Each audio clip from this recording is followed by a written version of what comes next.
folks in the sport. At age 45, the sweat pouring out of a worn out but not finished yet Tony Stewart. And on the pre-race show, Darrell Waltrip called him cantankerous, and he fired right back. Congratulations to the Coca-Cola Racing family member, Tony Stewart. This is going to be so wild. Oh, this is going to be edited. Baby, let's go racing. Yeah, baby. I know right where it's at. I'm gone, yeah, just like that. You'll never see me again. I'm not coming back. Checkered flag in the air. You ready for what's coming? How did he pull that off? That was not a video game. That was real life. That's unbelievable. The celebration is on. We'll see you in February.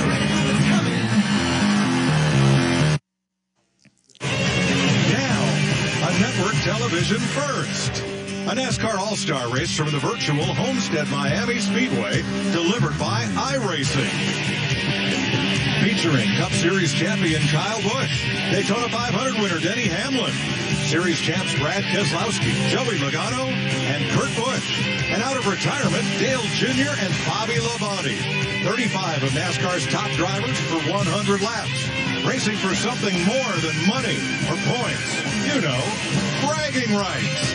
Live on FS1 now. Welcome to the virtual Homestead Miami Speedway for the NASCAR Pro Invitational iRacing Series opener. It's a beautiful day in South Florida. The grandstand is packed with virtual fans. All right, let's just pull back the curtain, Wizard of Oz style. Here we are. We're in Charlotte, North Carolina, in the Steve Burns studio of Fox Sports Charlotte headquarters. I'm Mike Joy. He's Hall of Famer Jeff Gordon. We're practicing social distancing. John Edwards hiding in the shadows. Larry McReynolds in another room. And Clint Boyer, who's going to be competing while he's part of our broadcast team. We'll see how that goes. All right, folks, we know this is not real racing. Sure wish it was on a Sunday, but it's not a video game either. iRacing is a very sophisticated simulation, Jeff, that real race drivers as well as armchair racers use and compete against each other. Well, these racers that are here, they've been practicing really hard, taking this very serious, and it is very realistic in so many ways. The way the cars drive are very similar to the real cars. Here are some shots from practice in our qualifying session that just ended a short time ago. 2-3 wide racing. You're going to see guys like Chase Briscoe from the Xfinity Series, as well as Jimmy Johnson, 7-time champion, is in the field today. But just like when I say how difficult this can be or realistic, practice and experience pays off. Look, Jimmy Johnson goes around on the back straightaway. Even one of the favorites here today, William Byron in the 24 car, who's great at iRacing, has a lot of runs under his belt, went for a spin. This is Anthony Alfredo from the Xfinity Series. Good thing there's a reset button there, Mike. And here's Eric Jones, one of, I think, 3 competitors from Joe Gibbs Racing going to compete today. And our very own Clint Boyer, who's in the Charlotte studios in his own rig, is going to take us along for the ride. So that's going to be a lot of fun to watch. You can spend a lot or a little to go iRacing. Some of these rigs, Denny Hamlin's, is rumored to cost way up in the tens of thousands of dollars. Here's Jimmy Johnson. This is actually a rig that he got prepared for an upcoming IndyCar test. So that's one of the McLaren rigs. Here's Kyle Larson. And at the other end of the scale, here is Timmy Hill. And this is a Logitech unit, costs a couple $100, but you hook that up to your PC, use your single monitor, you're ready to go. And Timmy Hill, by the way, is one of the favorites today.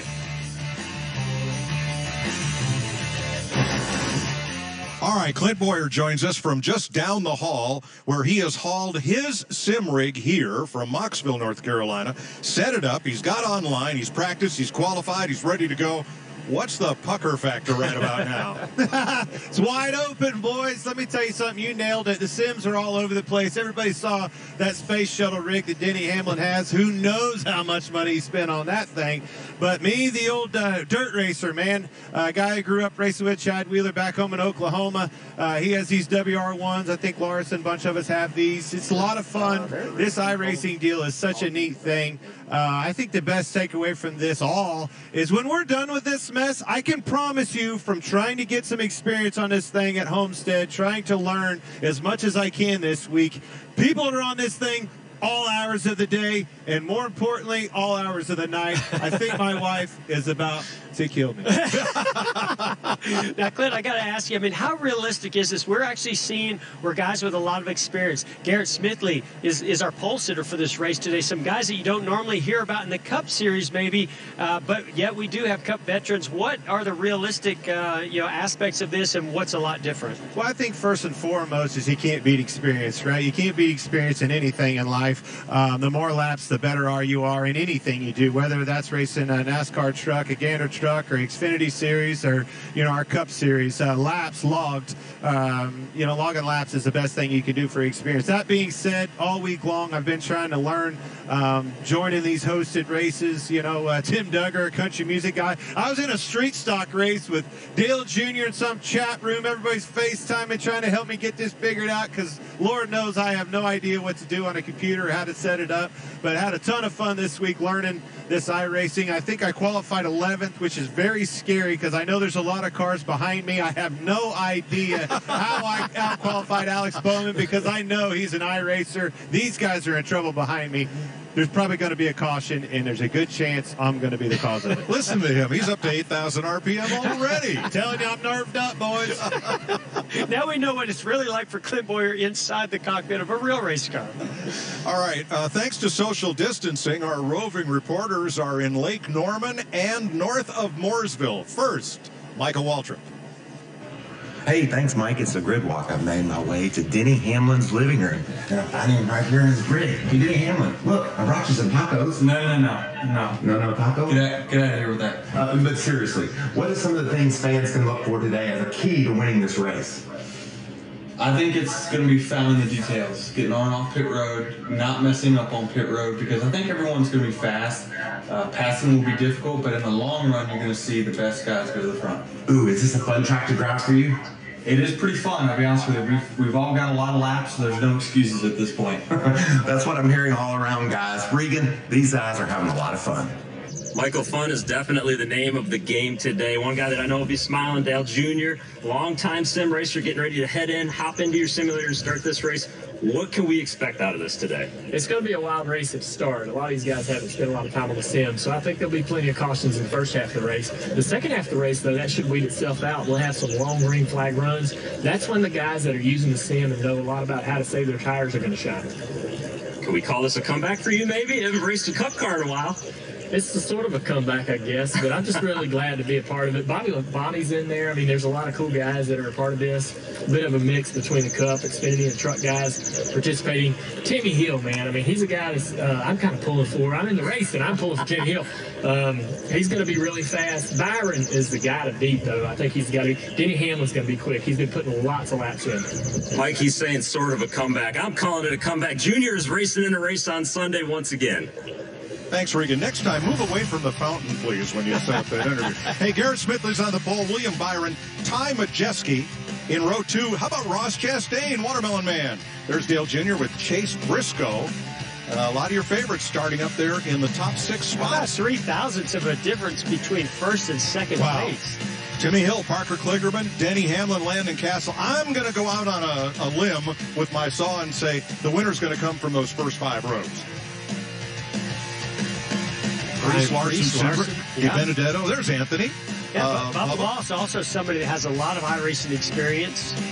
You know, car owners would love this, Jeff, because you can push a button and completely fix your car at no expense. And they'll get to do that twice, up to twice during this race. Yeah, and unlimited sets of tires, too. And they're free. And they're free. Gosh. All right. Back of the grid, 35-car field. And all based on qualifying times, only a half-second spread from Garrett Smithley to Jimmy Johnson.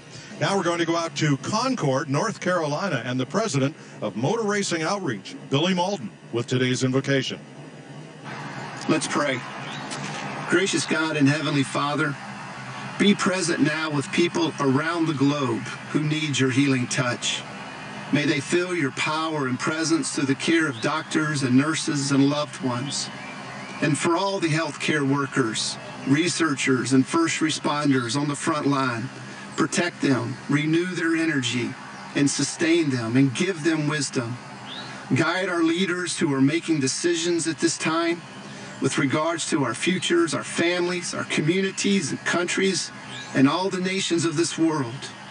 Lord, we are so grateful for all those who continue to work each day so that we can have access to food, medications. Protect and watch over them, as well as our armed forces here at home and abroad who continue to guard our freedom. Heavenly Father, may your peace and presence surround us all and bring us through this stronger, wiser, and more compassionate for each other than ever before. In your holy name we pray. Amen. Next, from his garage in Nashville, Tennessee, platinum-selling Curb Records recording artist Dylan Scott with our national anthem.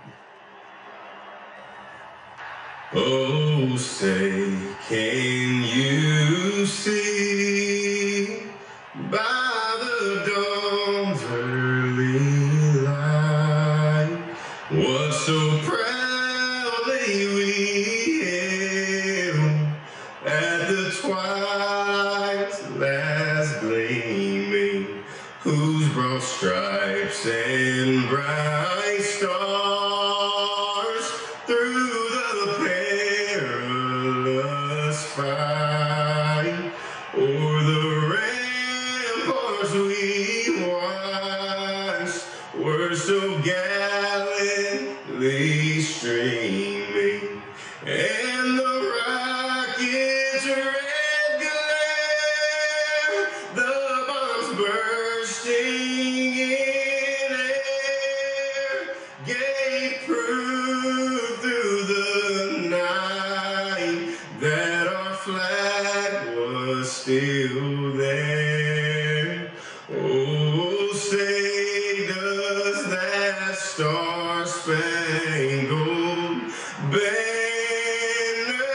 yet wave o'er the land of the free and the home of the brave.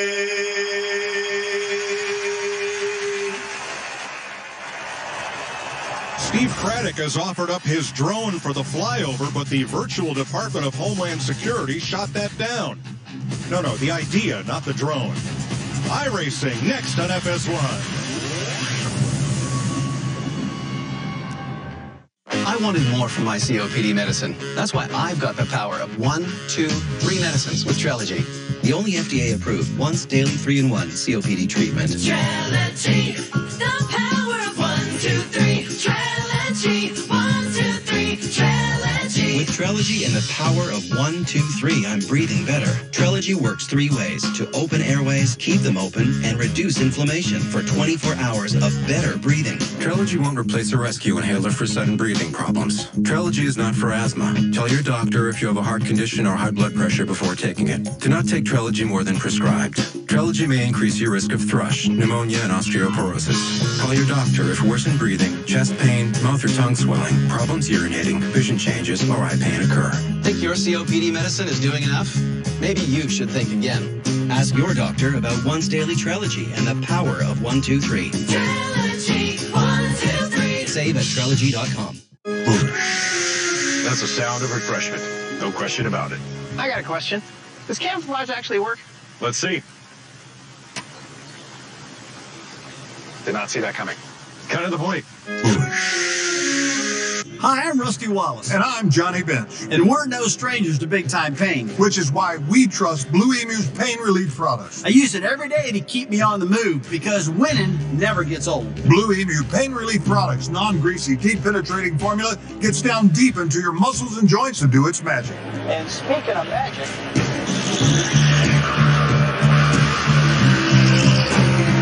Blue Emu, maximum pain relief, the official pain relief cream of NASCAR. When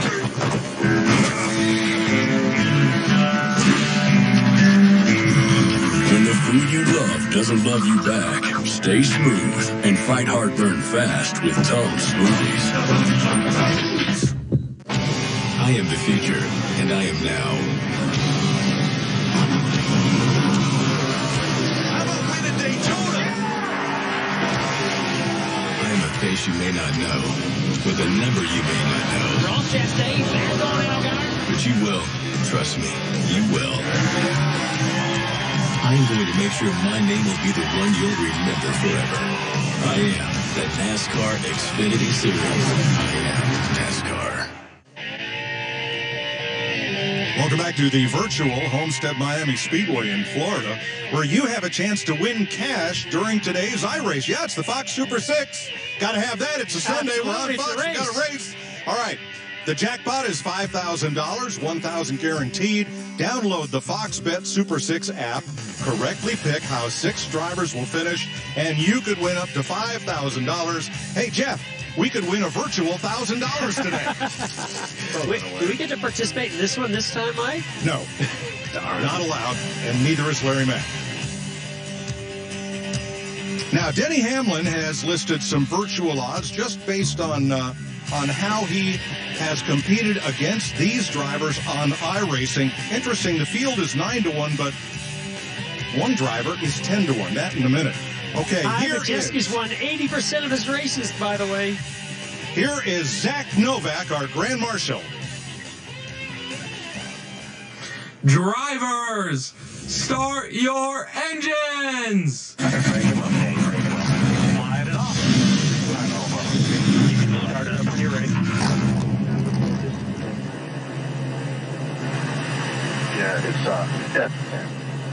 Thank you, Zach. Zach is 18. He's from Connecticut. He's the Coca-Cola iRacing Series champion. He won $40,000 iRacing last year in Homestead from Clinton, Connecticut. Thanks for joining us. And joining us from his own studio, where he is every Sunday on Fox, is Larry McReynolds. Well, Mike, let me tell you something else that'll be real today. Will be strategy. This track is hard on tires. Tire management will be huge, and when you take those 4 fresh tires, especially on the green, that can make a difference in who wins and loses this race. Let's take a look at the race analysis right now.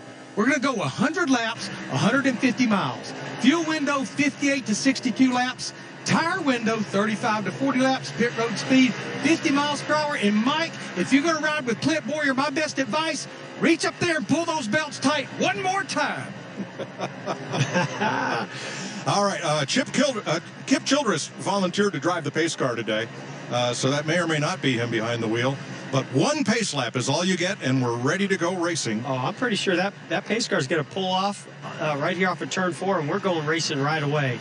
And one thing that they've been able to simulate, Mike, is clean air versus dirty air. So you will see where being out front has its advantages. All right, ready for the green flag. We're racing in Homestead. Garrett Smithley on the break from William Byron. And something else that you saw the race analysis from Larry McReynolds, saving tires is going to be a very important aspect of the strategy. So you might want to push here early, like we see William Byron trying to take the lead from Garrett Smithley right here at the beginning, and he wants that clean air. Then he's going to back off and try to pace himself to maintain as much rubber with those tires and grip on the longer run. Ty Majeski, Chase Briscoe, 3rd and 4th. They're among the big 4 of NASCAR drivers in iRacing, along with Smithley and Timmy Hill. And Ty Majeski, a little surprising where he qualified. I think we were expecting him to maybe start a little bit further up the field, but already pushing and has got himself a little bit further up there. Oh, we got a Anthony Alfredo. Spin. Now, one thing about iRacing, you won't always see cautions, but a caution did come out for this incident. Now, despite all of the virtual damage on that car, usually in iRacing, drivers have one opportunity to bring their car into the pits and get a reset, in effect, a brand new car, because this is an expedition, and it's an exposition. It's a virtual race, all right? So we're going to give you an opportunity to do that twice. Now, was there contact here? See Bubba Wallace right here behind Alfredo. See the 12 of Cindric had an issue off of turn 4. Alfredo tried to avoid him, but just couldn't. They made contact. So now those drivers will get a reset and have a new race car to start this race, get back out on track with. How many times did you wish you could have said that? Oh, man, that's one thing you don't have in the real world is a reset button. You know, guys, we've only run 2 laps, but when I look back there like Dale Earnhardt Jr. in the 8, Chase Elliott in the 9, we talked about fresh tires, how important they are. Come on and get 4 more because, as you said, Mike and Jeff, you get all you want. Yeah, definitely, Larry. I talked to some guys, Dale Jr. being one of them. He told me if you have 5 or more laps on the tires, watch for them to come down pit road. But as you said, we've only got a couple laps, maybe even one real hard lap. So I think that's why you're going to see guys further back in the field that might come back there and get those tires like you mentioned. All right, Kyle Busch just passed the pace car. Not sure what that's Got about. the wave around. Is he the lucky dog? Was he a lap down? Not sure. It may have just been where the pace car ended up coming out. So here you see. I think this is Alfredo. Yeah, this is on board for Alfredo. Yep. You see Cinder get a little loose, tries to correct it, gets in the outside wall. Nowhere for Alfredo to go. Unfortunately, a lot of damage. And that damage, by the way, it's real. If you damage your right front fender, just even if you brush the wall slightly, that is going to affect the performance and aerodynamics of the car. It's amazing what iRacing has done with the modeling of the cars, the suspension, the aerodynamics, the racetrack itself, how they've scanned the tracks, every bump, the abrasiveness of the track, and the tire modeling is very accurate. iRacing has scanned road courses and oval tracks around the world, and even variations of tracks. You can run the quarter-mile Legends track on the front stretch at Charlotte Motor Speedway. You can run the Roval. In fact, Dale Jr. just led a bunch of people last month up to clean up North Wilkesboro Speedway, so that could be modeled for iRacing. Caution is out. We're going to, in the words of the late Rainey Charlene, we're going to go pay for some of this here show. We'll be right back.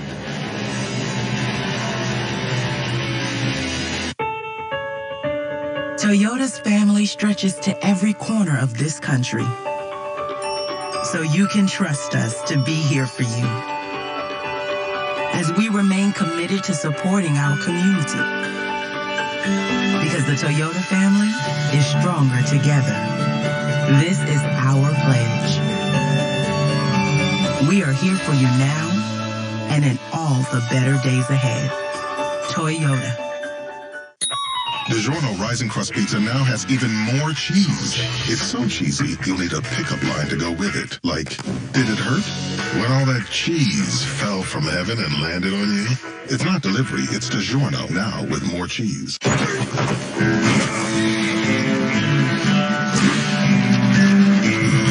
When the food you love doesn't love you back, stay smooth and fight heartburn fast with Tums Smoothies.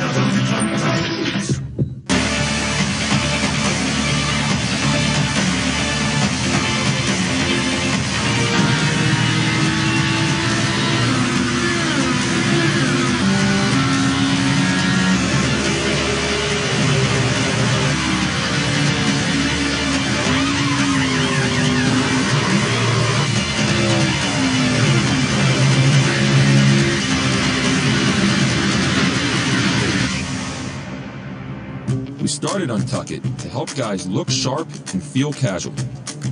Because traditional shirts just weren't meant to be worn untucked. Untuck It shirts fall at the perfect length and are designed for guys of all shapes and all sizes. So now everyone can experience the perfect fit of an Untuck It shirt. At least somebody made the right call. This is a tale of two kitties. This kitty uses ordinary litter. This kitty uses pretty litter, the world's smartest cat litter, and it's delivered right to your door. Its ultra-light, super absorbent formula traps odors, and it does something no ordinary clay litter can do. Pretty Litter's color-changing crystals make it easy to monitor your cat's health, helping to avoid serious illness. She's switching to Pretty Litter. Smart move. Try Pretty Litter risk-free for 30 days. When you sign up, get free delivery. Go to prettylitter.com. Glad you could join us at the virtual Homestead Miami Speedway for the first NASCAR Pro Invitational iRace, which has 3 laps in the books. Spotter Kevin Hamlin ready to go in his full regalia. there, ready to spot and checking it out. All right, glad to have all of you with us on social media and watching on FS1. So Clint Boyer started 11th, running 11th. How were those first couple laps? I was just trying to settle in, get in line, and apparently some of them boys in the back didn't understand that. Jimmy, I don't know what's happened to Jimmy. I think he had a restroom break. We've had to reboot the whole game because Jimmy was out and about, but we're back quarantined. We're going green, boys, off the 4. Get ready. All right. Now, of course, Clint is able to hear from iRacing Control when the race is going to go green. We don't have race control plugged in here. That's okay. William Byron, Garrett Smithley on the front row, Majeski and Chastain, Briscoe and Kligerman, Hill and Earnhardt, Castle and Hamlin are your top 10. And there's your scoring pylon. Pace cars in, and that means go.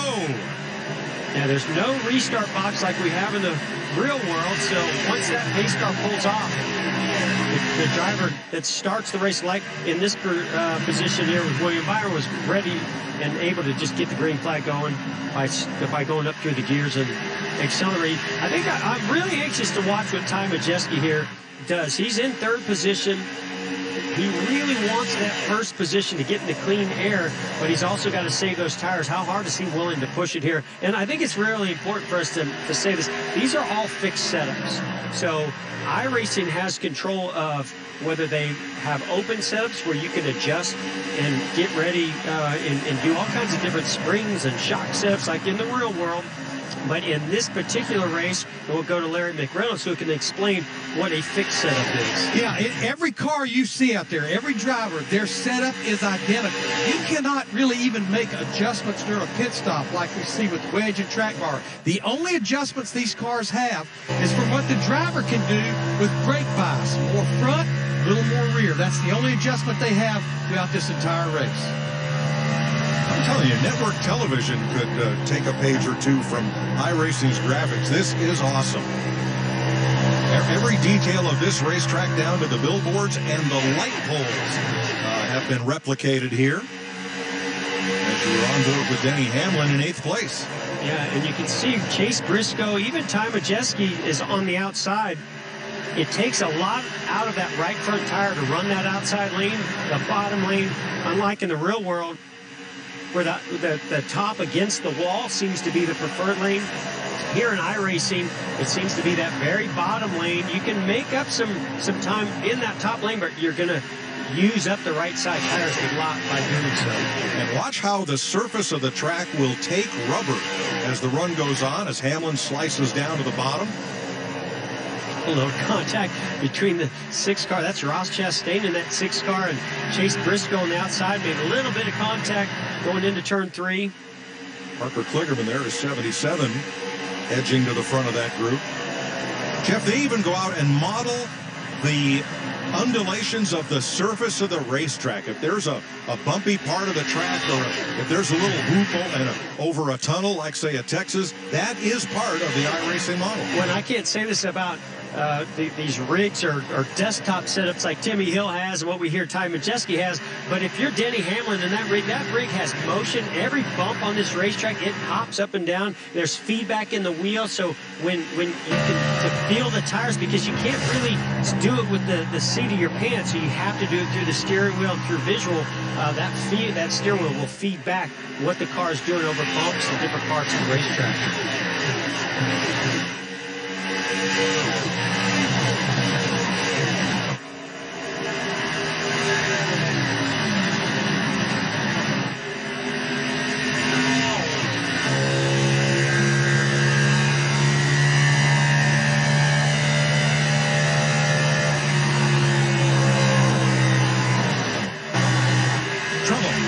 There's a crash right down the front straightaway.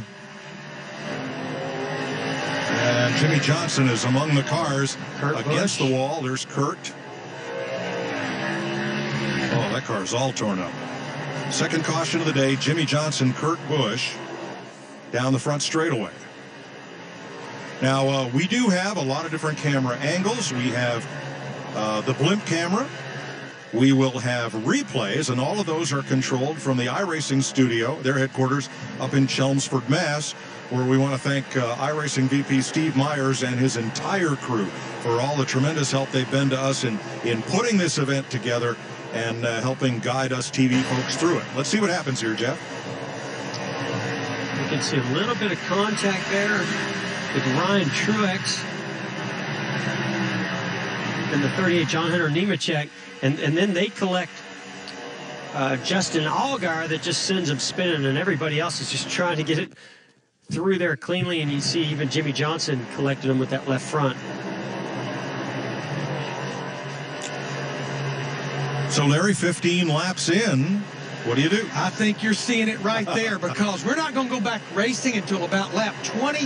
What this would do for these drivers, Mike, getting these 4 fresh tires here, it would almost make it a one-stop race. So not surprised to see pit road very, very busy here. 4 tires filling up with fuel.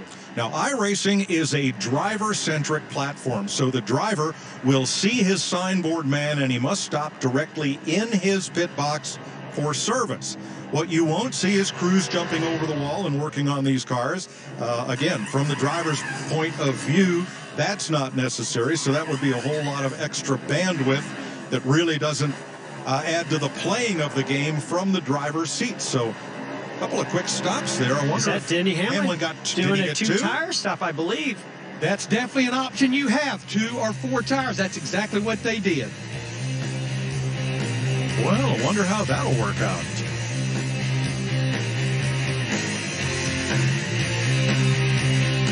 Who's most at risk for coronavirus? People over 65, people with underlying medical conditions like heart disease, chronic lung disease, asthma, diabetes, people undergoing cancer treatment, and people with weakened immune systems. What should you do if you or a loved one is at higher risk? Avoid close contact with people. Avoid crowds. Stay home if you can. Wash your hands frequently. Learn more ways to protect yourself and others at coronavirus.gov. I wanted more from my COPD medicine. That's why I've got the power of 1, 2, 3 medicines with Trelegy. The only FDA-approved once daily 3-in-1 COPD treatment. Trelegy, the power of 1, 2, 3. Trelegy, 1, 2, 3. Trelegy. With Trelegy and the power of 1, 2, 3, I'm breathing better. Trelegy works 3 ways to open airways, keep them open, and reduce inflammation for 24 hours of better breathing. Trelegy won't replace a rescue inhaler for sudden breathing problems. Trelegy is not for asthma. Tell your doctor if you have a heart condition or high blood pressure before taking it. Do not take Trelegy more than prescribed. Trelegy may increase your risk of thrush, pneumonia, and osteoporosis. Call your doctor if worsened breathing, chest pain, mouth or tongue swelling, problems urinating, vision changes, or eye pain occur. Think your COPD medicine is doing enough? Maybe you should think again. Ask your doctor about once daily Trelegy and the power of 1, 2, 3. Trelegy, 1, 2, 3. Save at Trelegy.com.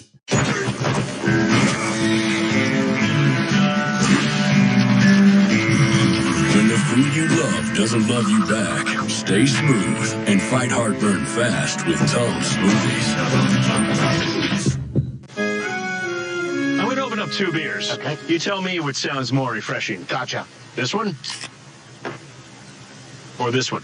Bush. Definitely the one that went bush. What beer is that? Are you being serious? Yes. It's Bush. Right.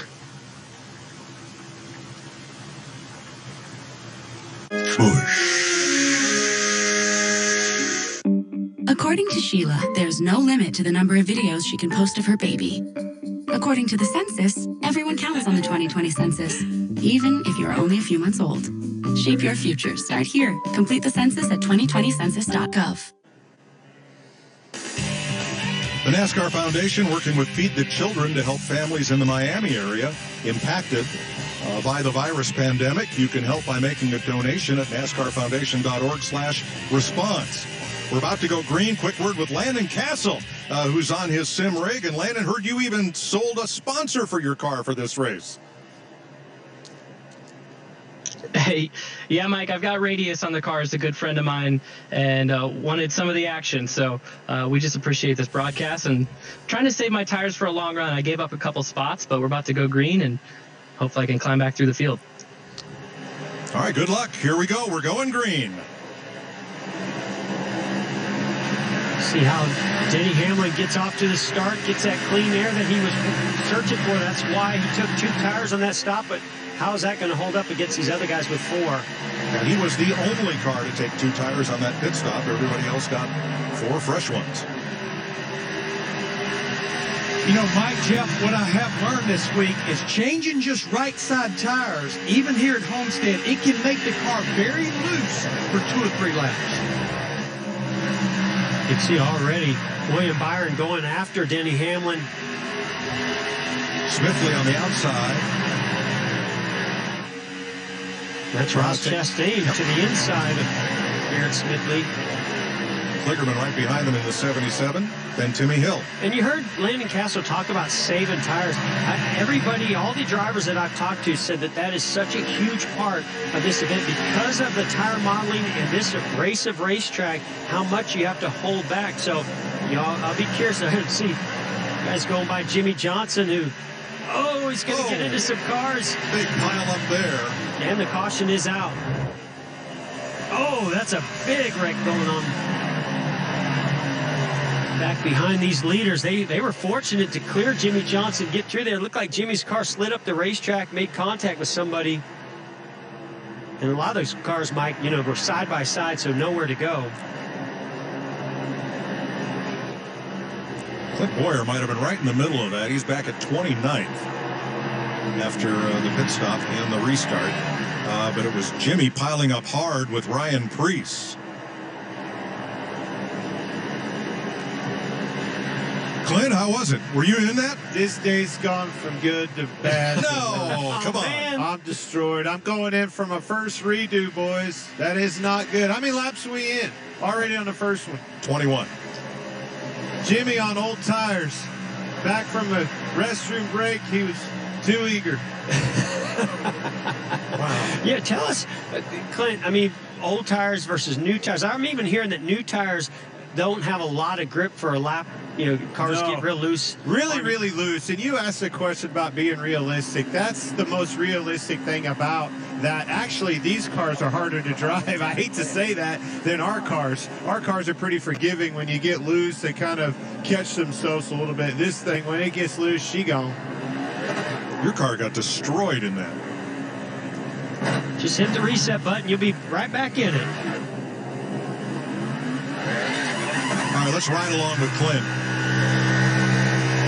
See, they're already wrecking up ahead of them. Oh, we needed another spotter, I think, for Clint. Where's the brake pedal, Clint? I was already loose. As soon as I hit the brakes, I got loose. Hold on a minute. I'm redoing stuff. I'm out of control right now. You just cleaned out Landon Castle. I got you guys in one ear. I got somebody in the other. Junior's on somebody's rear end. He's mad about something. This is awesome. And you got to be an IT guy.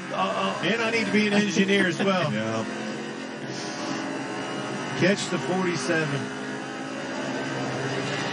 That would be Ricky Stenhouse.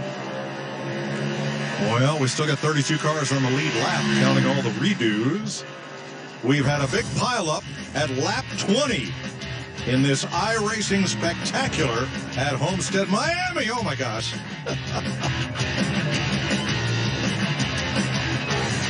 Hi, I'm Rusty Wallace. And I'm Johnny Bench. And we're no strangers to big-time pain. Which is why we trust Blue Emu's pain relief products. I use it every day to keep me on the move because winning never gets old. Blue Emu pain relief products, non-greasy, deep-penetrating formula gets down deep into your muscles and joints to do its magic. And speaking of magic...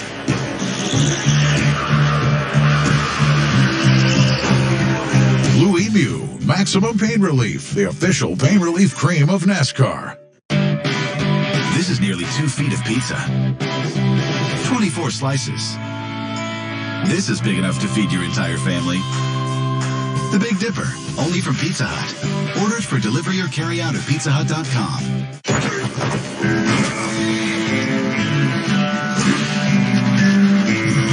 When the food you love doesn't love you back, stay smooth and fight heartburn fast with Tums Smoothies.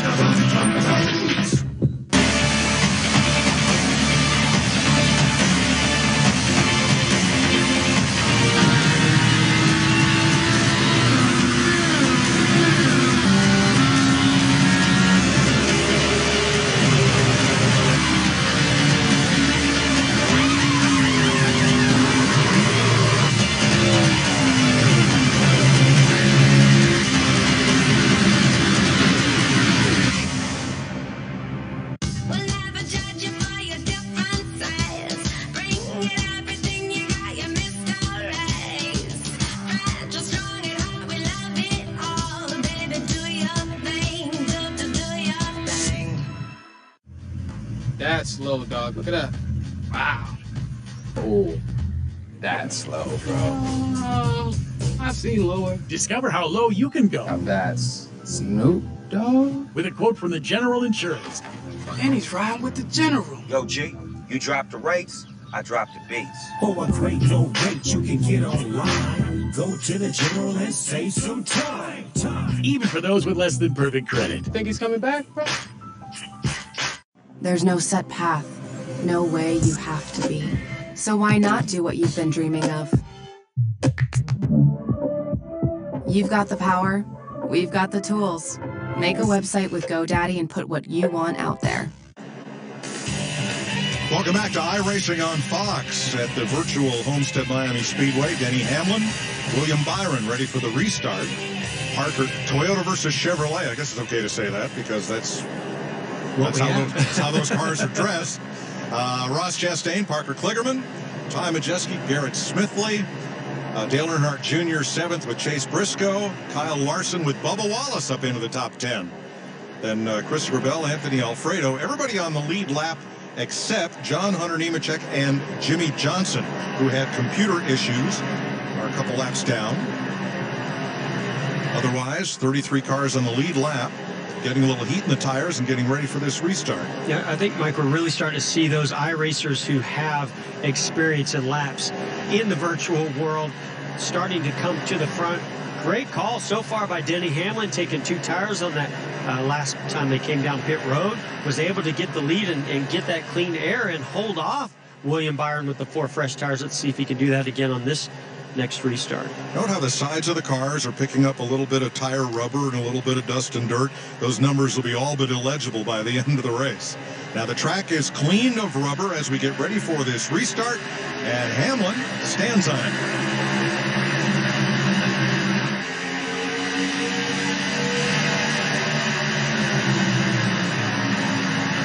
As you see these guys running side by side, they have a couple different options as far as spotters are concerned. They can actually have somebody in their ear watching a different angle of their car, spotting for them, or there's an in-app or in-race person that could be in your ear telling you certain things, or just use your mirrors. So about 3 different options on how you have a spotter clear you. As we see right now, William Byron fighting really hard with Ross Chastain on the inside. There's also a driver chat, which I think Clint is unfortunately plugged into. Yeah, I love it. He says, just like when you have a crew chief, right? It costs you a 10th. I'm right here. Every time you talk to us drivers, we lose a 10th. I wonder what that chat session's doing to Clint Boyer. It's so hard. I'm listening to you guys play-by-play of what's going on in front of me as I'm just going to let the 22 go by. Oh, we got it. Check out. See, I can't hear it. I'll be your spotter. What happened? Ross Chastain and William Byron got together going into spotter, one. It's still green. Oh, still green. Sorry. Oh, now they're wrecking. Oh, my gosh. Oh, boy. That's the whole backstroke. Put it out. Oh, I barely made it right there. I think I passed 15 cars. You're welcome. Woo. Thank you. You guys were... You're my only spotter. I can't hear what's going on in the other ear. I can just hear you guys. So caution's out for the 4th time at lap 29. That's hot dog, no bun right there. For 6 car, Ross Chastain got turned and burned right there. Yeah, you saw William Byron get a run and go to the inside of Ross going into turn 1. I don't know if William moved up or if Ross came down. We're going to have to go back to this replay and see what really caused that.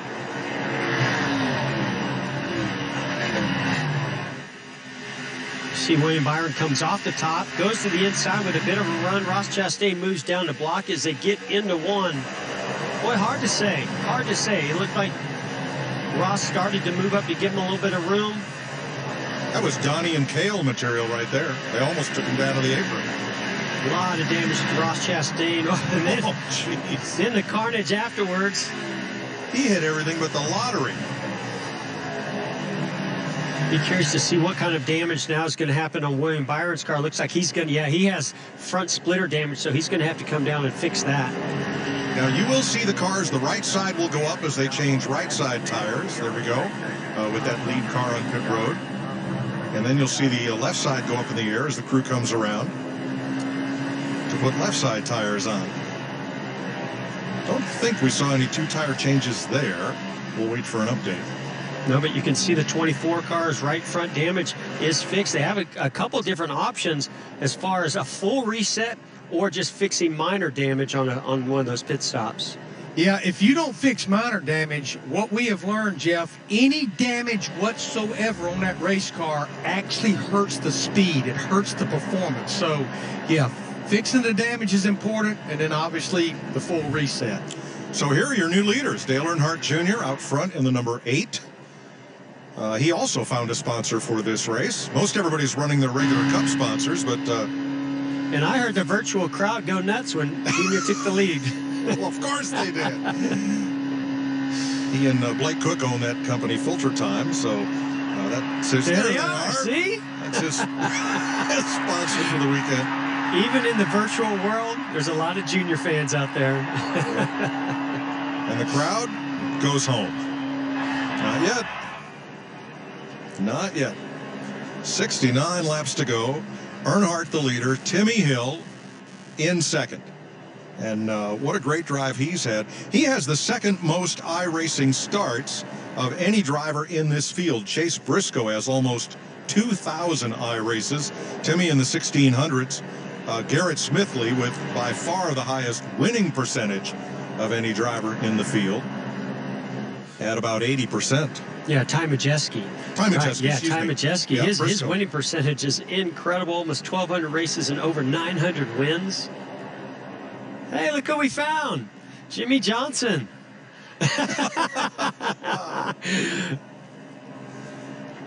Jimmy, you're not last. How are you doing?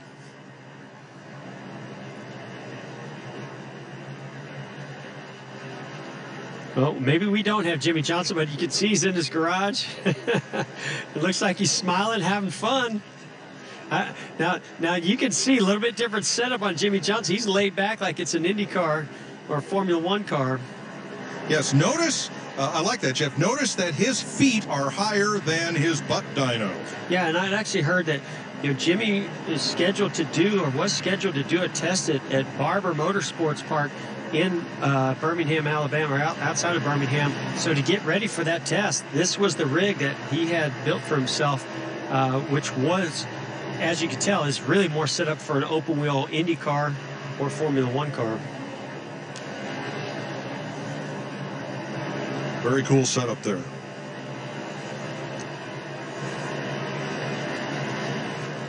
So Jimmy in 34th. Sorry we don't have audio back from Jimmy Johnson's rig there.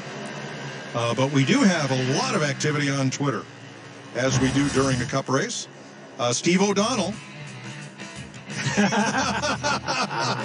Immediate bonus. Now that's short track style right there.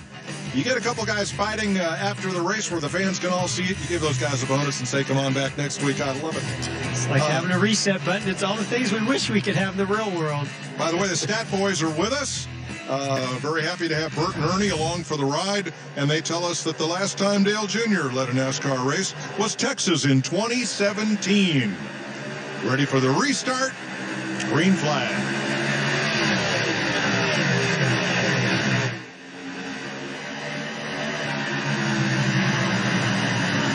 Speaking of Dale Jr., when I did talk to some other drivers, one of the things that they said was that Dale Jr. is one of the best at saving his tires and having a really good car on the long runs. So no surprise here that Jr.'s out front, been saving his tires. He's only made one trip down pit road so far. And how about, I gotta say, Alex Bowman. See here, him side by side with Anthony Alfredo. He was almost not going to do this race because he ran the Atlanta race a couple weeks ago. Last week, he wasn't happy with the way that it went and said, I don't know if this iRacing thing is for me. And right now, he's in 5th place. How about Mr. Where did he come from? No, not Kevin Harvick. That car on the right of your screen, Chase Elliott, up for third. Speaking of Kevin Harvick, he has offered to match Denny Hamlin's pledge. Hamlin said he'd donate money for every lap he led and $5,000 if he wins. Well, and maybe that was some of the strategy Denny Hamlin had buy those 2 tires to get out there and lead some laps, $100 a lap, right? Right. Bubba Wallace up in the top 5 with Alex Bowman. And you're riding with Chase. Chase is just one of those guys that he doesn't talk a lot about maybe some of the things he does behind the scenes when he's on vacation or at home during the week. I have a feeling Chase Elliott spends more time doing some iRacing than any of us know. You think there's anybody at the pool hall today to ring the siren if Chase wins this? I hope so. Want to ride along for a lap? All right, Chase Elliott with our Fox virtual visor cam.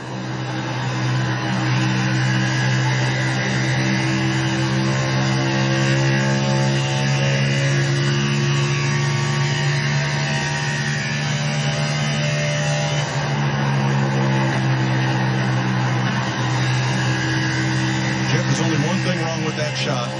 Andy Jeffers hasn't been in that car putting 87 sponsor decals on every piece of roll bar and padding in the place. Mike, what I'm blown away with right now is when I look at the steering inputs from Chase Elliott and I hear the throttle, it is so realistic that when I run a race at Homestead, that's exactly what it felt like, and the timing of it, of rolling out the throttle, waiting on the throttle, the car's a little bit tight, getting to the center, and then rolling back in the throttle, as well as a little bit of looseness as the transition flattens out the straightaway. So realistic. Frank Wilson's joined us in studio. 6 feet, Frank, 6 feet. Wondering if he'll still get his virtual paycheck on Friday. I'll be waiting for mine to come with the virtual mail. Big Rick, we saw Denny Hamlin involved. There's Parker Kligerman, Kurt Busch. This could be a second reset for Kurt Busch. I think he had pretty heavy damage in a wreck earlier in this race. Hey, there's Kyle Busch.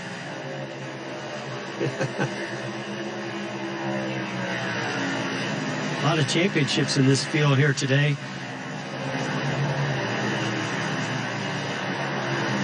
Right now, the highest running championship winning driver is Joey Logano in 11th.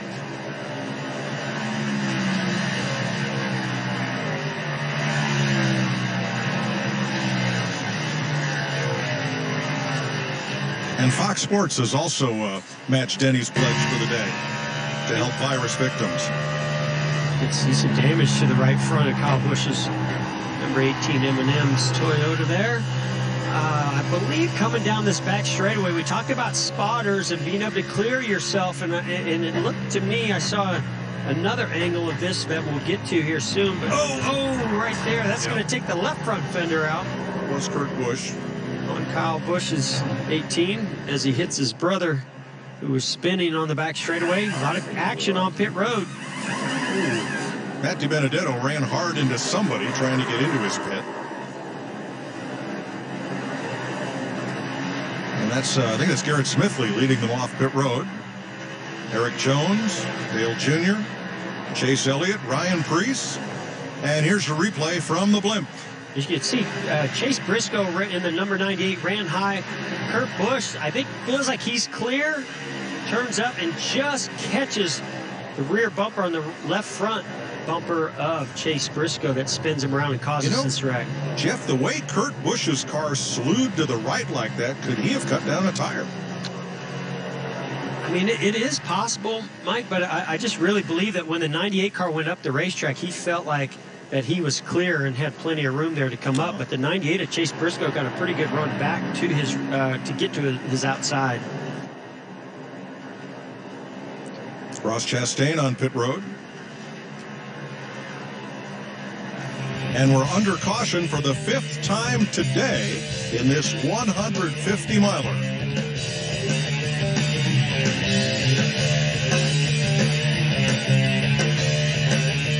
I wanted more from my COPD medicine. That's why I've got the power of 1, 2, 3 medicines with Trelegy. The only FDA-approved once daily 3-in-1 COPD treatment. Trelegy, the power of 1, 2, 3. Trelegy, 1, 2, 3. Trelegy. With Trelegy and the power of 1, 2, 3, I'm breathing better. Trelegy works 3 ways to open airways, keep them open, and reduce inflammation for 24 hours of better breathing. Trelegy won't replace a rescue inhaler for sudden breathing problems. Trelegy is not for asthma. Tell your doctor if you have a heart condition or high blood pressure before taking it. Do not take Trelegy more than prescribed. Trelegy may increase your risk of thrush, pneumonia, and osteoporosis. Call your doctor if worsened breathing, chest pain, mouth or tongue swelling, problems urinating, vision changes, or eye pain occur. Think your COPD medicine is doing enough? Maybe you should think again. Ask your doctor about once daily Trelegy and the power of 1, 2, 3. Trelegy, 1, 2, 3. Save at Trelegy.com. I am a party, and everyone's invited. The young, the old, the known, and even the future. Stewart freezes wins. I am up late, and I am gonna keep going until someone drinks some champagne. I am a wild ride, so you better strap in. I am the NASCAR Gander RV and Outdoors Truck Series. I am NASCAR. Let's race, John. Get ready to lose. Hey, baby, what gear are you in? Last? You know what they call second place? The first loser. How far behind look? Because you're behind me. That's a butt joke.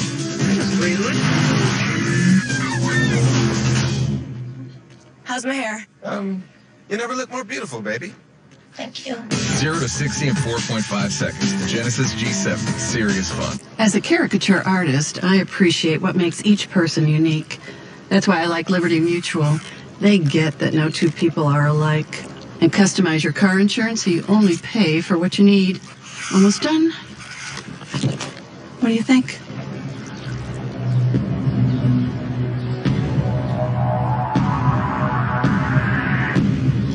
I don't see it. Only pay for what you need. Liberty, liberty, liberty, liberty. Welcome back to the virtual Homestead Miami Speedway and iRacing on Fox, the NASCAR Pro Invitational. And Bob Pockrass brings us some breaking news from Twitter. Here's Alex Bowman. Needed to take a break, but Finn's going to fill in. Well, I tell you what, Finn's been doing a nice job because right now Alex Bowman went 7th or 8th on this restart. Hang in there, Finn. And I hope Alex gets back for this restart. I think Finn's ahead of Boyer, who is 11th right now. Because we can, let's take a look at the Toyota top performers. Hello, graphics. Oh, there we are. They are. All right, Eric Jones in 7th, Bobby Labonte.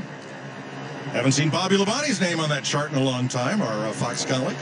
Denny Hamlin, Christopher Bell are our Toyota top performers. Yeah, Mike, to me, what got Denny Hamlin in trouble was that strategy. He had clean air. He only had 3 additional laps on his tires. He hits pit road, and it puts him right back there in the eye of the storm. William Byron, the only driver in the 24 to stay out. Garrett Smithley on the outside, 2 tires. Everybody else 4 fresh tires.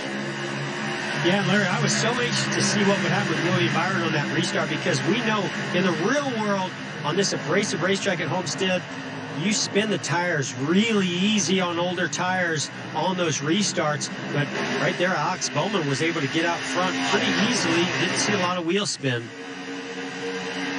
Yeah, he only has 6 green flag laps on those tires. So realistically, you could almost say everybody's kind of even on tires.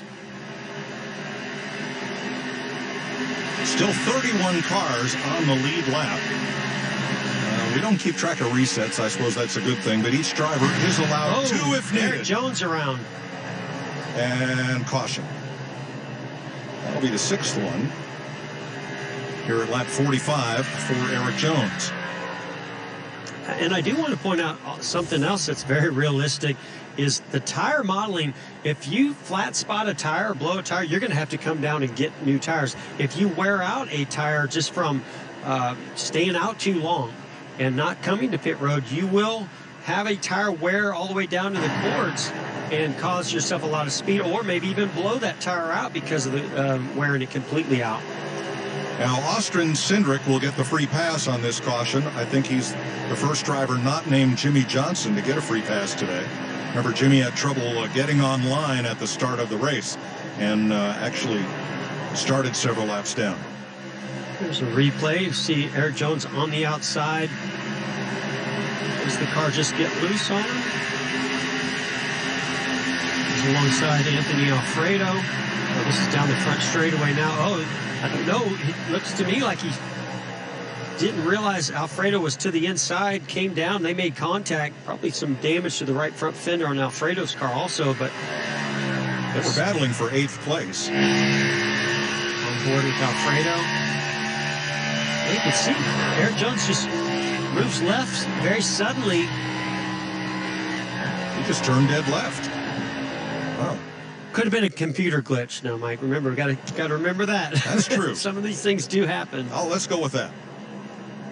Give him the benefit of the doubt. So Jones comes to pit road.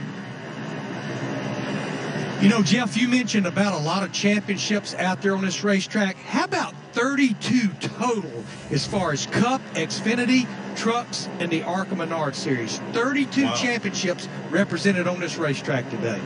Hey, Clint, you fought your way up to 11th and all that. How'd that happen? I wish these guys would quit wrecking. I got mine out of the way already. All right, we're in the top 10. I'm pretty happy with the top 10. I like a single digit here, but the way I see it, just keep riding around down here. They'll take care of themselves, huh?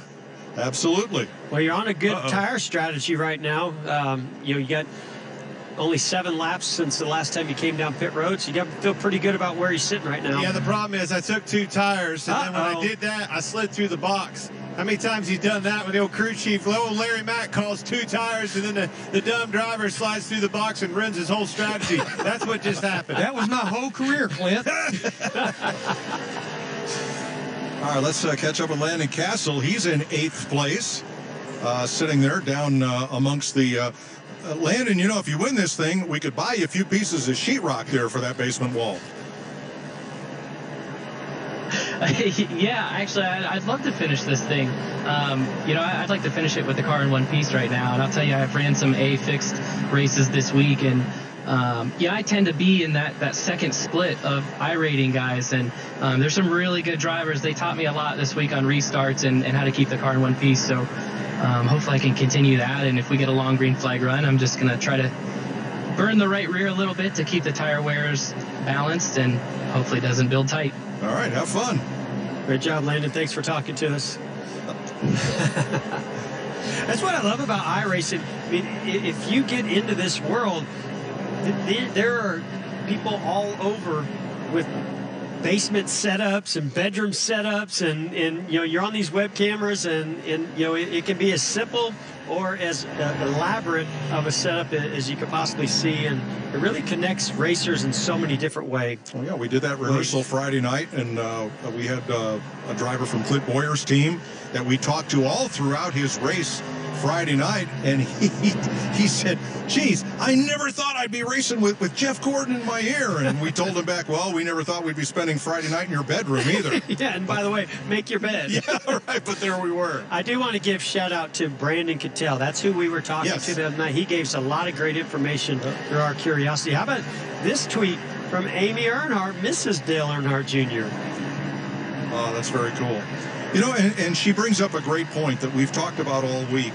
There is not another sport that can do this to this degree and have a simulation that's based on real track and real car data, one that has its own championships, and one that can put our sports drivers into these virtual cars with such a high degree of realism. And I want to take it one step further, Mike, and just thank everybody that made this collaboration happen. You're talking about, you know, iRacing, the drivers from all these different series, all the folks at Fox Sports and NASCAR. I mean, it took a lot to pull this off, and this is fantastic, having a blast being here, and I know these competitors, and hopefully the fans at home that are watching are having a great time too. Absolutely. This has been a lot of fun. And I think it's opened up a lot of people. I saw people on Twitter this morning going, not a real race, I'm not going to watch. I said, this isn't about being a real race. It's about having fun, and that's why we're here. Well, the fun's about to amp up. Lights out on the pace car. In he comes, and William Byron hits the gas. Timmy Hill, second. Garrett Smithley, third. They are among, all three of them are among the favorites here. Dale Earnhardt Jr., Alex Bowman, the top 5. Halfway. Again, no stages. Oh, we got a little bit of an incident. I don't think that will bring out the caution. They were down on the apron, continuing to roll, but no stage breaks or anything like that. This is going to be a 100-lap race. Yeah, sure, tires and strategy and cautions are going to play a big, important role in that. Bubba Wallace lost a couple spots, had a long drive through the grass on the backstretch there. This is for the lead. William Byron, Timmy Hill. You're actually starting to see something else that's modeled in this virtual world, and that's the weather. As Timmy Hill's making a run at William Byron. Did William Byron get tight off of turn 2? I think he did. Those older tires starting to play a factor now, or maybe he's just wanting to get in behind Timmy Hill and save those tires. Oh, the crossover move by William Byron, but the weather actually plays a role in this type of racing also. If the cloud cover comes over, it's going to cool the racetrack down and make the handling different. You see William Byron goes to the inside, not quite clear of Timmy Hill. And Hill comes back on the outside. Timmy Hill from Port Tobacco, Maryland, regular in the Cup Series, has 673 iRacing victories. That's a lot of wins, Mike. Riding with Garrett Smithley. You hear the car hitting those bumps. Very realistic. William Byron fighting back the outside. Timmy Hill is going to now fall in behind to the rear bumper. Maybe go to the inside. Use that draft a little bit down the back straightaway to get to the inside of Timmy Hill. See Timmy moves up to give him a little bit of room. This is great angle and view from Garrett Smithley's on board. So a little bit of rubber down in the next to lowest groove on the track. But not up in that high groove where we saw drivers running on Friday night. Yeah, Mike, I noticed that some drivers in practice will get up there and try different grooves. The one thing that they have not been able to fully model is the aerodynamics, how they roll around the cars and create that buffer, that bubble when you get up close to the wall that we see in real life. And so the driver said, no, the preferred lane is around the bottom, maybe one groove, 1.5 grooves up off the bottom. Well, Steve O'Donnell breathes a sigh of relief. We are past halfway. We will have an official race should an errant shower break out here over Homestead, Florida. Oh, we've always wanted to know what it would be like racing in the rain on a 1.5-mile oval. No, we haven't. What is it, cloudy in your part of the studio? I haven't noticed any weather over here.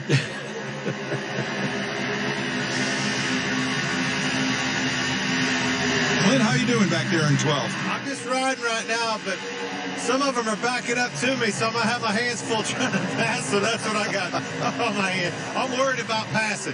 So, Clint, one of the things I'm noticing, it looks like we're seeing this with William Byron, a little bit older tires towards the front, is it looks like he gets off the X of the corner and gets tight, maybe has to check up. That's opening up the door for cars to get to his inside. Well, for sure, knowing that I put 2 tires on, no, I'm behind the 8 ball here. I'm trying to protect my tires, trying to take care of the right front. No different than you would, in normal real life at Homestead. This place eats tires. That's one thing about this place. The only thing that's different about this versus when we do it, for real is the line. We obviously, this is the fastest way around, no doubt.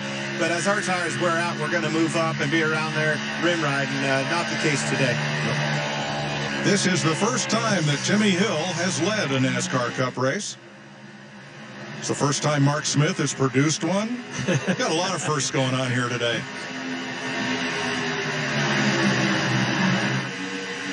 And we are told that this race right now is the #2 trending topic on Twitter this afternoon. So thanks to all of you for chiming in. And it just moved, live scoring, just moved to the #1 trending topic on Twitter. Well, Mike, and I think just like you and myself and everybody here at the studio and everybody that's behind the wheel of these cars, it's just great to get back to racing, to have something that's gaining our attention and our excitement for a great sport. Even though it's in the virtual world, it feels real to me, and I think the fans are probably seeing that and enjoying that too. And I can promise you those drivers feel like this is very real. I actually saw some sweat on some of these guys' T-shirts that are sitting there in those rigs. Like Chase Elliott, who just had a caution, and I believe he was involved. We're at lap 59. This is the 7th yellow, and it follows the longest green flag stretch of the day. Watch the 9 car racing with Bubba Wallace. See, Bubba gets a little bit of a run, goes down to the inside of Chase. Ooh. Bubba doesn't quite get to the white line. Chase maybe could have given him a little bit more room, but they make contact. Spins the 9 of Chase Elliott around. Not too bad of damage there, though. I'm going to tell you what, this is setting up strategy, I think, all over the place. The pace had not slowed down that bad, but I think the box that William Byron in the 24 car is in is he has about 7 or 8 more laps than any of these other drivers. I think you're going to see all types of things happen. Stay out, 2 tires like Denny Hamlin did earlier, or 4 tires. And remember, there's only 40 laps to go right now in this race. So what we noted, here's a look at the replay from on board Bubba Wallace. Again, we talk about, spotters are so important. Looks to me like maybe Bubba got in there a little bit too deep and slid up the racetrack just enough to catch the left front or left rear of Chase Elliott. Here they are, pit road. Timmy Hill, Garrett Smithley, and Dale Jr. lead them on to pit road. I'm going to be very surprised if everybody doesn't, at least the top 10 guys don't take 4 tires here to try to run this thing out for the last 40 laps. What we saw Friday night was that drivers that stayed out on worn tires, the lap times fall off about 1.5 seconds from those who are on new tires. Ross Chastain first off pit road, and Justin Allgaier. Chastain was fuel only, I believe, with a 1.9 second stop. What else could it have been? And a little bit of minor damage fix, because I saw the right rear quarter panel or bumper fix itself on pit road. We're under caution with about 40 laps to go. iRacing at Homestead, Miami on FS1.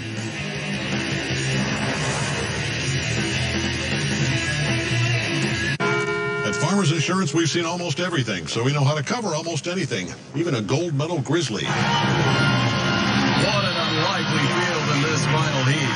On your mark.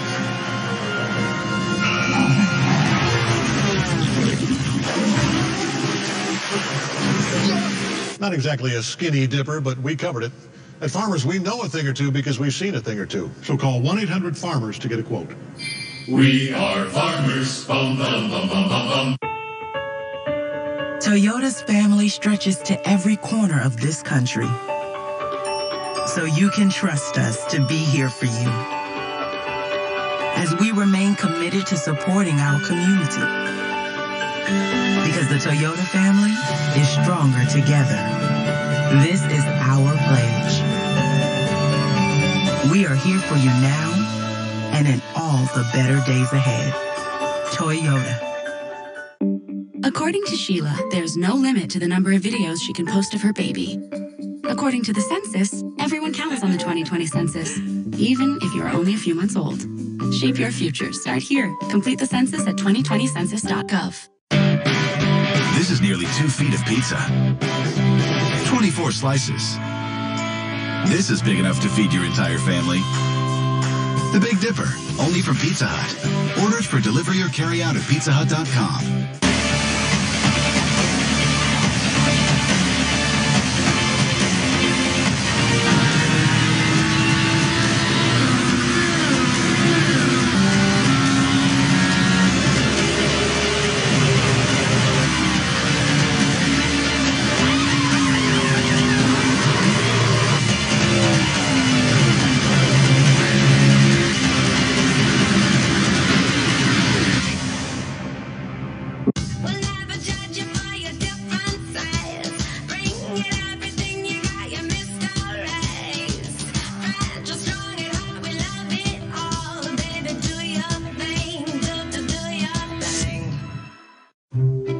Rich, you have all of our episodes. Your DVR is huge. Well, you can never have too much space. Did he say space? This will really open up the place. Yeah, way more space. I was talking about the Hopper. With the Hopper from Dish, you can watch and record multiple shows at once and have up to 2,000 hours of DVR recording space. Right. We will patch this up later. Or now. Watch Property Brothers Forever Home Wednesdays at 9 only on HGTV. There's no set path. No way you have to be. So why not do what you've been dreaming of? You've got the power. We've got the tools. Make a website with GoDaddy and put what you want out there. Oh, look at that big infield crowd. Oh, no. This is the virtual Homestead Miami Speedway. It's where Chase Briscoe stayed out on this caution flag. Has about 10 green laps on his tires. And here is Jimmy Johnson, hard at work on his sim rig. Hey, Jimmy, I got to say thank you for coming and being a part of this. It's awesome to have our 7-time champion out there. But, you know, tell us about what this experience has been like for you so far. I know you don't have a lot of experience iRacing. No, I am learning as I go here, even as far as trying to get signed in time to make the start of the race. So I lost a few laps there. Getting stopped by pit box has been a challenge. I have lost a couple laps because I didn't know I wasn't close enough to the pit sign for the pit stop to take place. I thought we were under caution at one point, and we weren't, and I caused a huge pileup with the leaders. It's just been a comedy day. Are you having fun? I am. I am completely lost. I'm trying to read the screen and figure out what I'm supposed to do and understand what a delayed green is, but pit lane is open, and chat with you guys. So it is quite different, to say the least. All right, Jimmy, you got to fill us in here a little bit because your rig looks a lot different than these other guys' rigs. You're laid back. Looks like you got a steering wheel for an IndyCar or Formula One car. Tell us a little bit about this rig and why you purchased it. Yeah, my rig is so that I can get some reps for an IndyCar or a prototype sports car. I think 21 and 22 could be a combination of those types of vehicles for me. And I really bought this rig just to try to learn different cars and different tracks and also get prepared for the test that I was supposed to have in Barber in the IndyCars. So that's all been canceled, unfortunately. And I have this rig. It's much different than what the NASCAR rig would have, but it's working now. Really, the biggest difference I have is I have a clutch on the steering wheel, unlike a lot of the guys that have a clutch on the floor for their foot. So there are some subtle differences here that I've had to adjust and kind of assign different things for the system, but it's all working fine. All right, green flag next time by. Have fun. Yeah, and fix that damage on the left front next time you get on pit road. Oh, man, I can't even see that. Yeah, I'm your spotter for you, buddy. Taking care of you. All right, Chase Briscoe, Ross Chastain up front. Timmy Hill, Garrett Smithley, Denny Hamlin, William Byron, Dale Jr., Alex Bowman, Parker Kligerman, Ty Majeski. Those are your top 10 with 35 laps to go. Well, remember, we saw Ross Chastain get spun around earlier in this race where I believe it's him and William Byron made contact. So it's great to see Ross Chastain back up front because he was running very competitively. Boy, when NASCAR starts back up again, everybody's going to be looking for reset buttons. Might want to come back if they have one of those. There you go.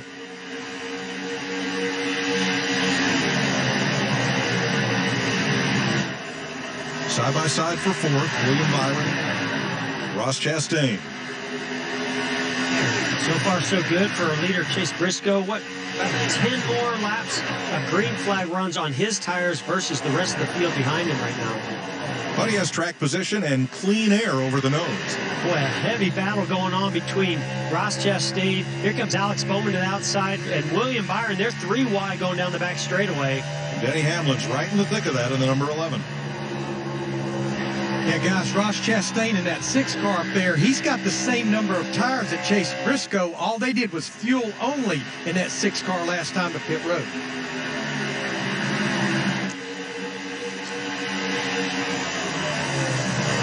There goes Smithley. All the way back to the lead. Remember, he was our pole sitter in this race, so he knows how to get a lot of speed out of that car. Looks like he had a little bit of contact to the outside wall off of turn 2.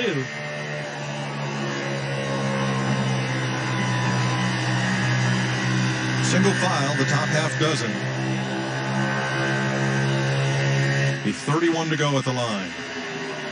I say, Mike, I think Timmy Hill, he's been one of the most consistent, him and Smidley. Again, we got Alex Bowman's turned around the front straightaway.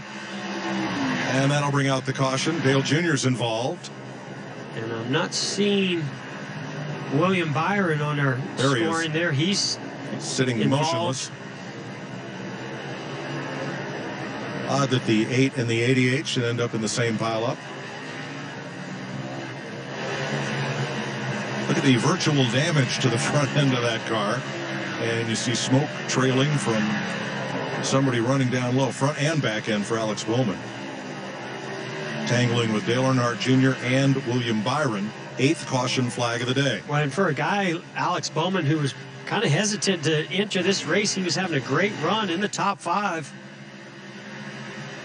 This is coming off of turn 4. I don't know if Alex got loose and then came down the racetrack or if he was just trying to block the 24, but then eventually he and William Byron did make contact. William made contact to the rear bumper and turned the 88 around. Here's on board with William Byron. You can see right there, see how the 88 almost got loose. I believe he got loose late off of that corner. William Byron stayed in the throttle and made contact with Alex Bowman, and eventually got down the grass and sent him into the wall.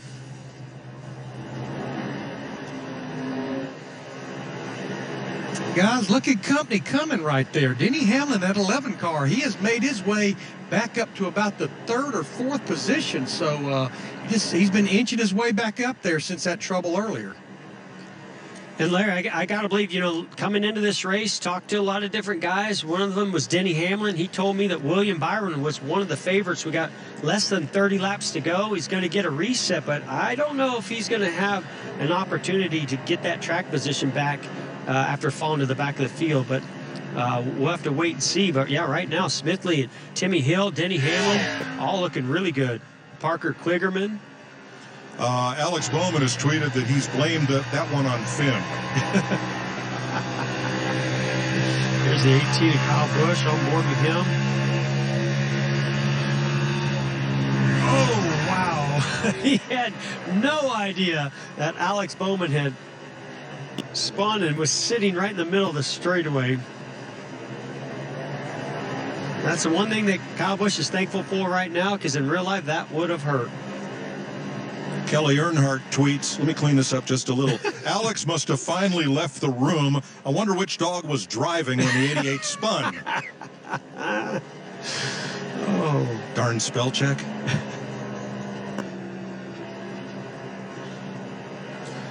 All right, we're going to take a break and gather our thoughts. You're riding along with Kyle Busch. Oh, that's got to hurt.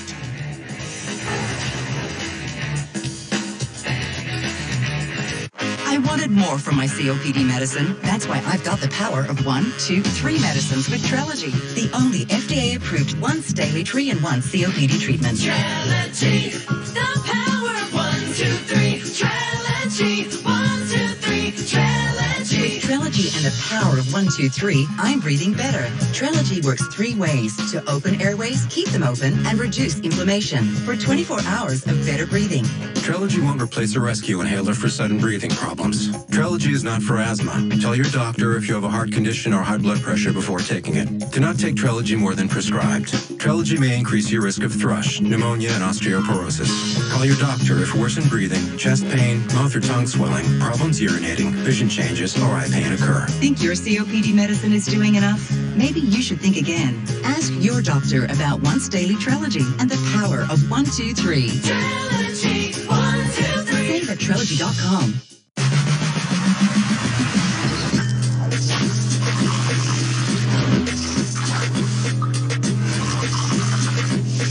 Pepsi Zero Sugar. All the cola flavor, none of the sugar. That's the sound of refreshment. No question about it. I got a question. Does camouflage actually work? Let's see. Did not see that coming. Cut to the point. Don't wait for a chip like this to crack your whole windshield. With Safelite's exclusive resin, you get a strong repair that you can trust. Plus, with most insurance, a Safelite repair is no cost to you. Really? Safelite repair, Safelite replace. We're finally back out in our yard, but so are they. Scott's Turf Builder Triple Action. It kills weeds, prevents crabgrass, and feeds so grass can thrive. Guaranteed. Our backyard is back. This is a Scott's yard.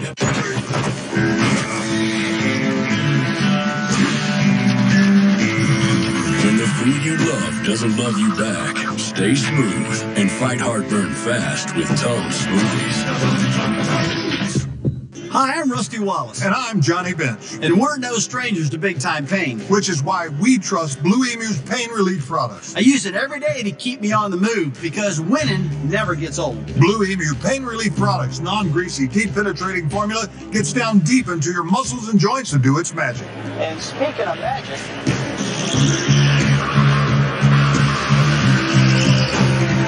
Blue Emu, maximum pain relief, the official pain relief cream of NASCAR. This is nearly 2 feet of pizza. 24 slices. This is big enough to feed your entire family. The Big Dipper, only from Pizza Hut. Orders for delivery or carry out at pizzahut.com. All right, welcome back. Here's your Geico race summary. After 73 laps, Garrett Smithley, the leader. 31 lead lap cars, 7 caution flags. And Alex Bowman says he's still in the seat, he has tweeted. The dog is barking at something outside and refused to drive the caution laps. Hey, Clint. Man, boys, I tell you what, this is challenging. My hands are sweating, arms are pumped up. It's going to come down to who has a redo left. I'm telling you right now, I thought that I was going to need to wait till afterwards for that cold beer. I need one right now. I mean, it's virtual, right? Regan Smith waiting for us over at the Virtual Care Center, but that is might be a good place to be. Not been a busy place so far. All right, restarting 4th row. Here we go. Mike, I just love these names that we've got up front here. You know, guys that you don't normally hear a lot talked about in a normal Cup race. Of course, Denny Hamlin is up there. But I love seeing these other guys like Kligerman, Timmy Hill, Garrett Smithley. This is a big, big moment for these guys. Carl Long just texted me. He says, Timmy Hill wins. We're in the playoffs, right? Steve-O, you want to weigh in on that one?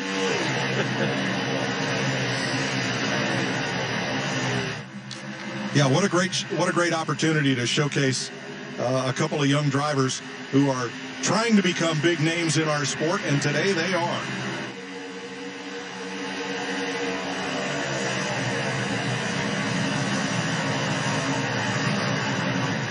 This is Timmy Hill's 3rd start at Homestead Miami Speedway, if you're keeping track at home. Garrett Smithley has never driven a Cup car here, but he has 5 Xfinity starts at this track, and 1 in the Truck Series. Pretty heavy damage as we look from the onboard from Anthony Alfredo. The damage to the 77 of Kligerman, even a little bit of a tire rub there. We know what happens in the real world when those right side tires are smoking like that. And we gleaned from Twitter, you talk about race strategy, that Garrett Smithley, on his channel, they've been talking about, they are thinking that William Byron is out of resets. And I believe that's the case. All right, how about a Credit One Bank driver update, because we can. That would be Kyle Larson. Started 14th. Currently, he is running in the 7th position. And he's coming to the front here also. We have not talked a lot about Kyle Larson. Of course, normally we'd see him up against the fence at this racetrack, rim riding, as Clint Boyer says it. But he's been making his way slowly but steadily to the front since that last restart. And the yellow is out with 23 to go. 9th caution flag. Here at lap 77. And let's see whose dog is involved in this one.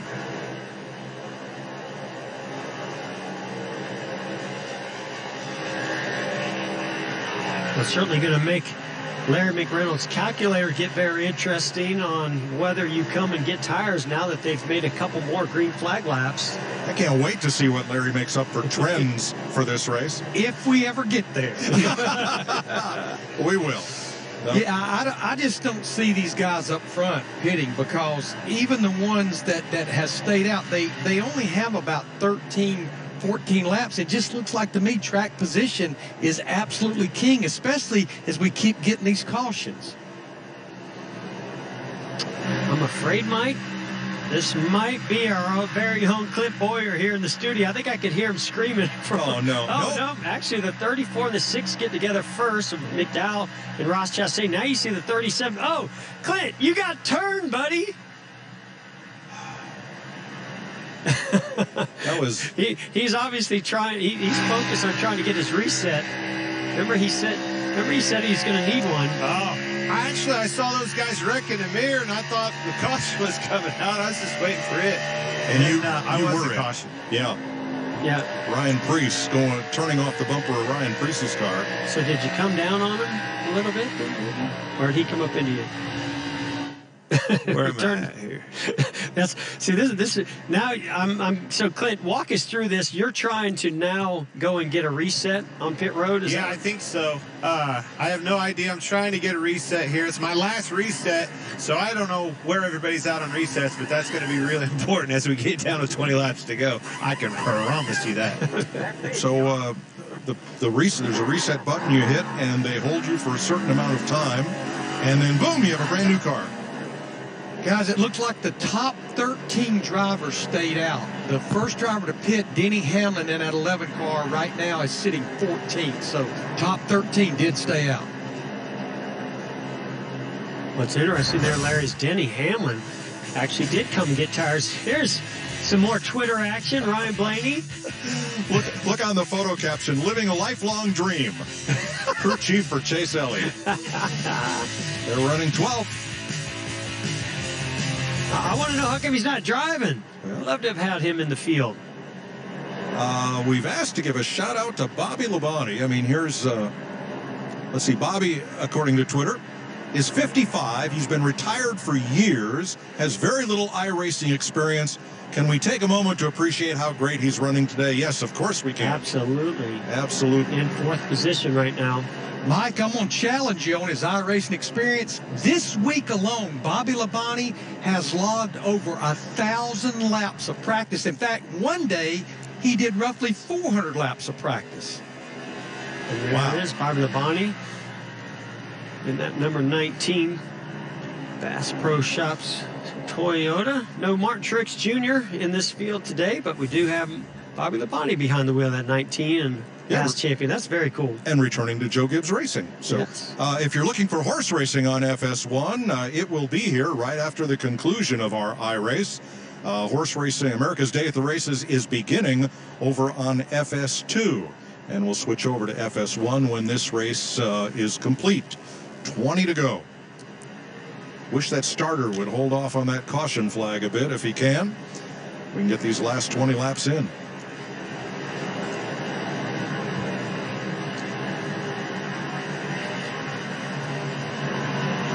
Darrell Waltrip weighs in on Twitter from Franklin, Tennessee. Good to have DW with us. DW. Talking about... I'd love to hear what his thoughts would be about some virtual iRacing going on. Talking about the coordination and the attention that it takes to get this done and do it well. And I think the neat thing, Jeff, is that while iRacing requires hand-eye coordination, it requires a lot of what you do driving the race car, there's a lot that is not involved. There's no, Clint and I were talking last night, there's no butt dyno. There's no feel for what that car is doing. Is it pushing? Is it starting to break loose? So a lot of the senses that you rely on as a championship race driver, you don't have available here. And Mike, when you're out there in the real car, you are hearing the noises of the engine, the RPMs up and down differently than you would in the iRacing setup. But also you feel the air come in the driver's side window when you're side by side with somebody. Sometimes when that air changes its direction or speed, you know how that's going to affect the car. So yeah, there are a lot of things here, very visual about what you're looking at that's straight ahead of you and how you react to it. All right, ready for the green flag here with 19 to go. Smithley, Hill, Kligerman, Labonte. Really good restart by Timmy Hill on the outside. Is he going to try to side draft Garrett Smithley and maybe take this lead? Looks like he goes wide. Now opens up the door for the 77 to Kligerman, who still, by the way, has a little bit of damage to the right side on that 77 machine. Are you saying side drafting works? Well, I've heard that it doesn't. It's not as effective as it is in the real world, but it does work. You see Bobby Labonte to the high side there. All right, DiBenedetto trying to get into position here in fourth. Behind Kligerman, Chastain on his bumper, and then Briscoe. And you saw DiBenedetto really dove to the inside of Parker Kligerman into turn one. That's why Kligerman, as you're on board here, is up on that middle, in that middle lane. Want to crank it up? Yes. Oh, they just did.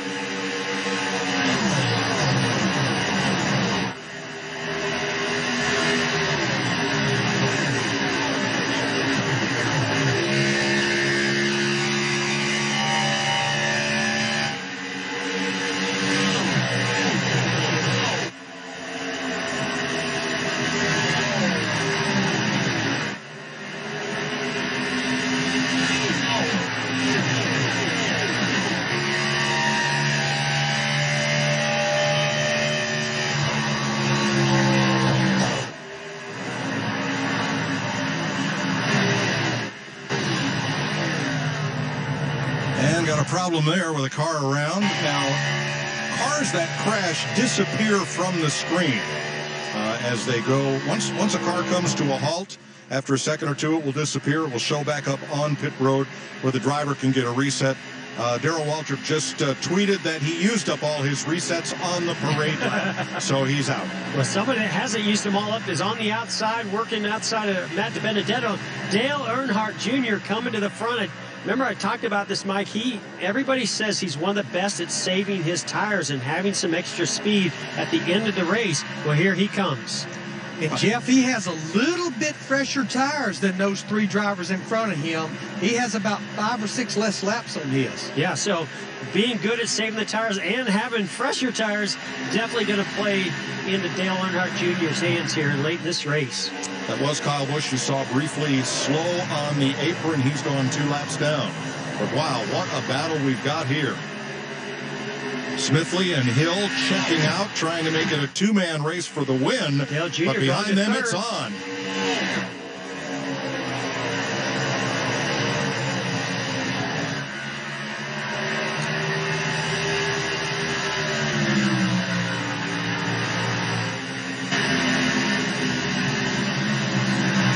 Dale Earnhardt Jr. was able to clear Matt DiBenedetto, move into third place, try to track down our 2 leaders, Smithley and Hill. And to go, Priest back up in the mix, passing Chastain, and here comes Bubba Wallace in 10th. Yeah, Bubba's one of those drivers that came down pit road the last time as pretty fresh tires. Alex Bowman, Denny Hamlin. 3rd, 4th, 5th single file. The battle is for 6th place. DiBenedetto, Priest, and Majeski. Yeah, Chase Briscoe, another one of those drivers that came down pit road when Dale Jr. did. So, 5 or 6 laps of fresher tires on their cars. Now, is Jr. going to try to see if these guys will race one another and take advantage of them running faster laps, using up their tires? Definitely some more strategy going on here as we come down to 10 to go. 10 laps to go, sponsored by Jeff Gordon Chevrolet. I just thought I'd throw it in there. You might have to sponsor one of these cars the next time. It's time for the trims. Oh, yeah. What I did, it took me a while. I looked back at the last 10 Cup Homestead races, and the average of the last caution is in the last 8% of the race. 8% of this race, lap 92, roughly 8 laps to go. But you know what? We have not had an overtime finish. So, and Dale Earnhardt Jr.'s catching this group, guys. Oh, yes, they are. He and Briscoe are running down the leaders. When you see Timmy Hill right there closed up to the rear bumper of Smidley down the front straightaway, he sees his mirror getting full of Dale Earnhardt Jr. as well as Chase Briscoe behind him. He sees him closing in. He's got to make a move to try to get this lead, get out in the clean air.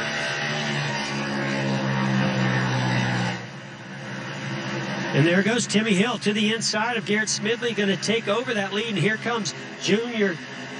Dale Earnhardt Jr. is going to come along with him. Maybe. I'm not sure. He hasn't. Timmy Hill has not quite cleared Smidley. Wow, 8 to go. 4 cars under a blanket for the lead. And then about a second back to Ryan Preece, Kligerman, and Bowman. You saw right there, Dale Earnhardt Jr., those fresher tires, that car really rolled through the center. Got a big run all the way to get to the, almost to the inside of our leader, Timmy Hill.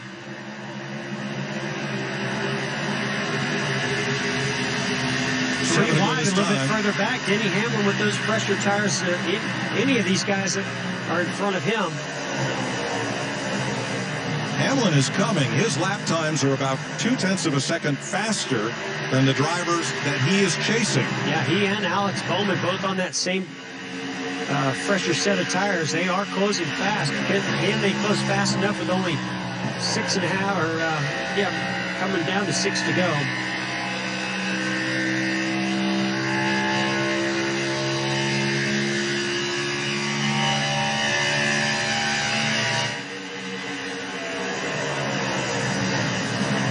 Mike, you can see Dale Earnhardt Jr. back in the entry of the corner up into turn 1. I think what he's trying to do is get a run off the corner down this back straightaway and try to get position, move that car that he's trying to pass Timmy Hill to the outside lane, because that bottom lane is the preferred lane. Just like in the real world, if you get back to the throttle a little bit too early, the car will start to push. Here's a nice run by Dale Earnhardt Jr. He's going to get there to the inside, but can he complete this pass on Timmy Hill? Well, he sailed it off in there. Hill tried to keep him down lower than where all the rubber is laid down, but they're even off the corner. I mean, I'm just so impressed with these drivers running side by side. Oh, we got it. The back straightaway might not bring out a caution, though. No, that was Truex and the 3 of Austin Dillon getting together. And that's going to allow Dale Earnhardt Jr. to take the lead. Now it's up to Chase Briscoe to try to get to either the inside or outside of Timmy Hill. Timmy Hill not going to go down without a fight, though. He gets to the inside of Dale Earnhardt Jr. Good move, strong move by Timmy Hill into the corner on the inside. And here comes Hamlin trying to make good on that $5,000 pledge if he wins it. Oh, he's there, and with quite a bit fresher tires. As these guys run side by side, all they're doing is eating their tires up even more. Oh, Denny's going to try to make a move to the inside of the 98 of Briscoe. What a race. 4 to come to 3 to go. As Briscoe gets 3 wide to the inside. If Hamlin wins it, Denny, Fox Sports, and Kevin Harvick will each donate $5,000 to aid people affected by the virus in South Florida. But it's far from over with 2.5 to go. Well, you see the big run Denny Hamlin got right there to the rear bumper of the 8-car of Dale Earnhardt Jr. Now this car, especially late in the race, you got to be careful bump drafting, because you can spin that car out very easily in front of you. Timmy Hill trying to win the race of his life here. Now battling Dale Jr. and Denny Hamlin. That pushed Dale Jr. to the lead, but also opened up the door for Denny Hamlin on the outside. It's going to be a heck of a battle when we take this white flag, Mike, because I still think Denny Hamlin has the faster race car because of those fresher tires. Watch this run that Denny Hamlin gets off the top of the racetrack. 1 lap to go, sponsored by, oh, you know. Well, Dale Jr. saw right there. He moved to the inside, giving the outside to Denny Hamlin, and Denny's going to get there. Wow, what a race on the final lap off of turn 2, side by side. Dale Earnhardt Jr. and Denny Hamlin. What a march to the front through this field for Hamlin. That's a lot of Daytona 500 wins among those 2 drivers. Hill in third, Briscoe fourth, Smithley fifth. Here they come off the corner for the final time. They all but come together, and the winner is Hamlin. Wow, what a race. What a finish. Yeah, those fans should be cheering. They saw a heck of a race. That is incredible. Denny Hamlin bests Dale Earnhardt Jr. off the final corner. Timmy Hill has a great showing, as does Chase Briscoe and Garrett Smithley. Mike, that was exciting. It really was. And a great contribution by Denny, by Fox Sports, and Kevin Harvick to help those in need down there in South Florida.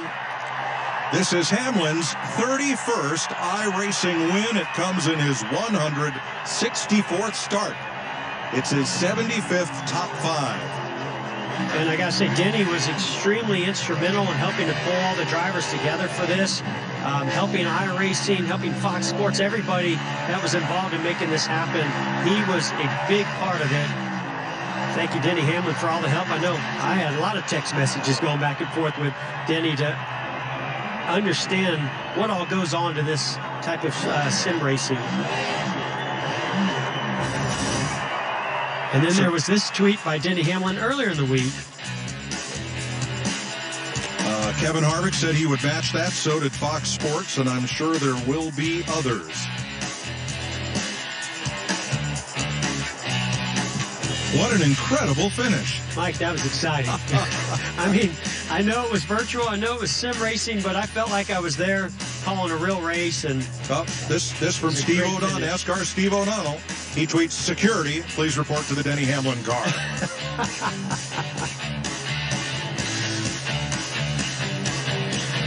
You know, I just love how the whole sport came together to provide a few laughs, a bit of competition, and an hour and a half of entertainment with everything that everybody is dealing with these weeks. An uncertain future. NASCAR says they will run the entire season at 36 races. We just don't know when, but today we got to see a race and a really great finish. Here's the last half lap. And here's why Denny Hamlin's going to need security getting out of his rig, because he went to the outside of Dale Earnhardt Jr. I'm sure there were a lot of people at home pulling for Dale Earnhardt Jr. to win this race. Almost made contact. Great job not spinning out for Dale Earnhardt Jr., but Denny Hamlin getting the win.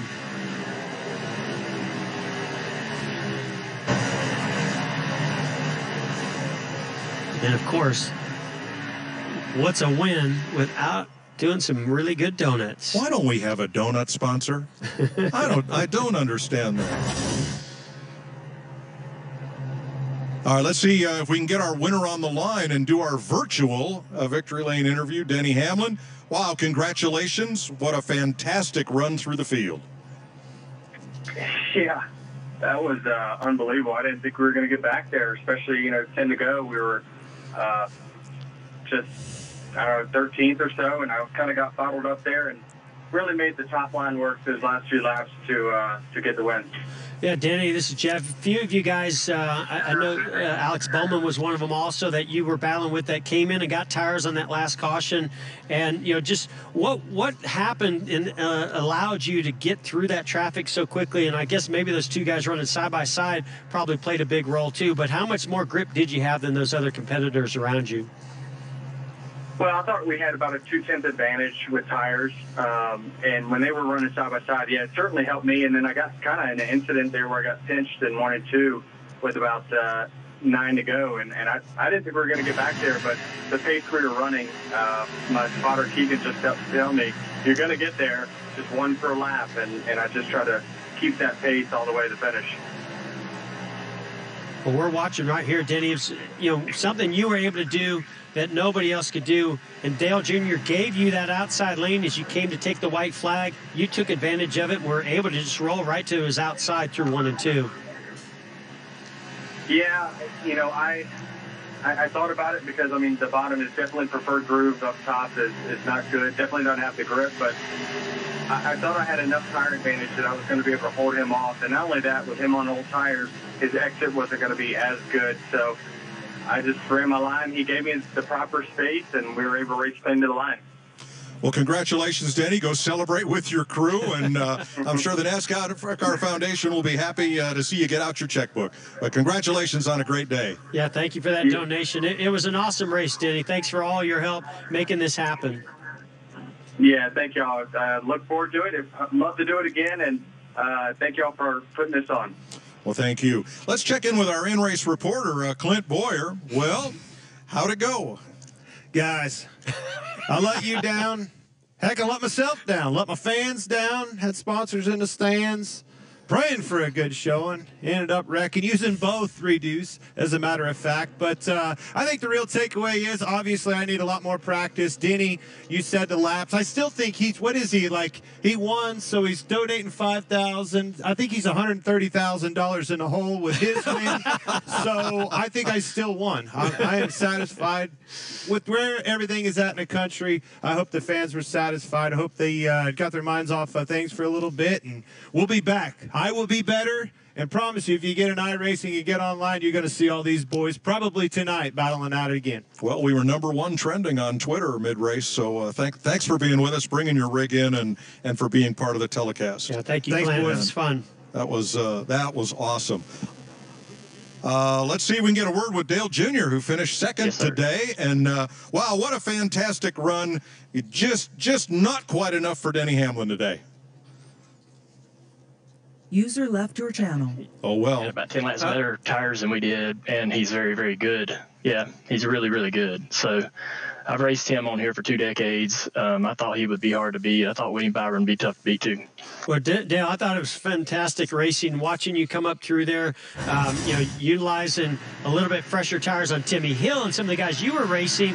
You had to run side by side there for several laps to get the lead. Do you think that used a little bit of your tires so you didn't have more grip to race Denny Hamlin at the end? Well, I don't know. I was trying. I was trying to get a good finish. I was trying to win the race, and I was trying not to wreck anybody. So I think I probably would have gave Denny a little more room than I really wanted to. But I had to keep from crashing him or anybody else. And we got together off of 4. I thought I might have been able to get a photo finish at the line, but we got together off of 4 and about wrecked there. But it was fun. Denny had them tires, and he's just really, really fast. But it was a fun race. Well, we think you did an awesome job, and I know the fans were really excited to see you back behind the wheel, even if it was just in a virtual sense. Thanks for joining us. Yeah, thank you, Dale. It was awesome. Appreciate everything. So that wraps things up. How's Jeff Gluck going to get his quiet track photo from Homestead Miami Speedway? For Jeff Gordon, Larry McReynolds, Clint Boyer, and all the NASCAR stars that competed today, I'm Mike Choi. Thanks for joining us. Coming up next, America's Day at the Races, live on FS1.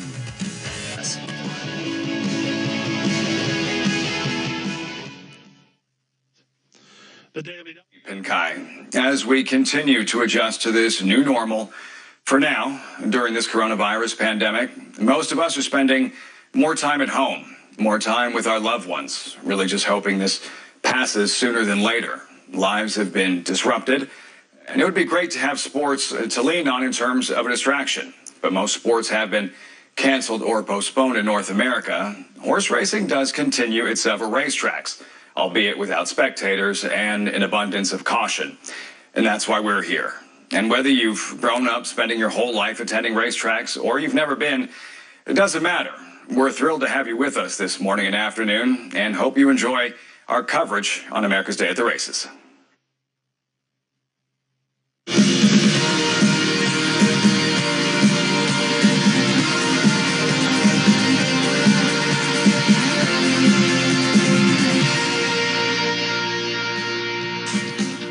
America's Day at the Races is brought to you in part by America's Best Racing. For the love of the race, visit americasbestracing.net today.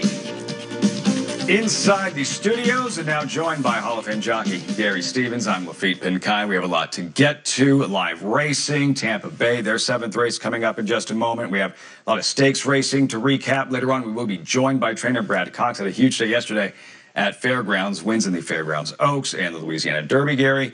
But as far as the racing that does continue throughout this coronavirus pandemic. It's a fluid situation. You've been talking to many connections, horsemen, jockeys. What's the tone right now around racetracks and those involved that are still racing? Everybody's trying to stay as positive as they can that are still racing, and the main thing is taking care of the staff, making sure there's separation back there, most of all taking care of the horses. The tracks that are still running, we're fortunate enough to still be running, still being able to give you guys a quality product that you're watching as the greatest sport play in the outdoors.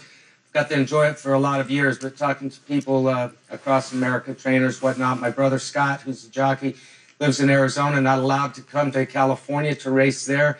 There's been Stacy Campos sent 3 horses over from Arizona to race at Santa Anita, one of them being in today, but the protocol is she was not allowed on the backside. Her horses were allowed on the backside. She had to put them with the trainer that was already established here, use their help and everything. So those are protocols. She's just been hanging out, watching the horses train, and has to make all communication by telephone. A big reason why they're still racing. Restricted access to the jocks room so the jockeys can stay healthy.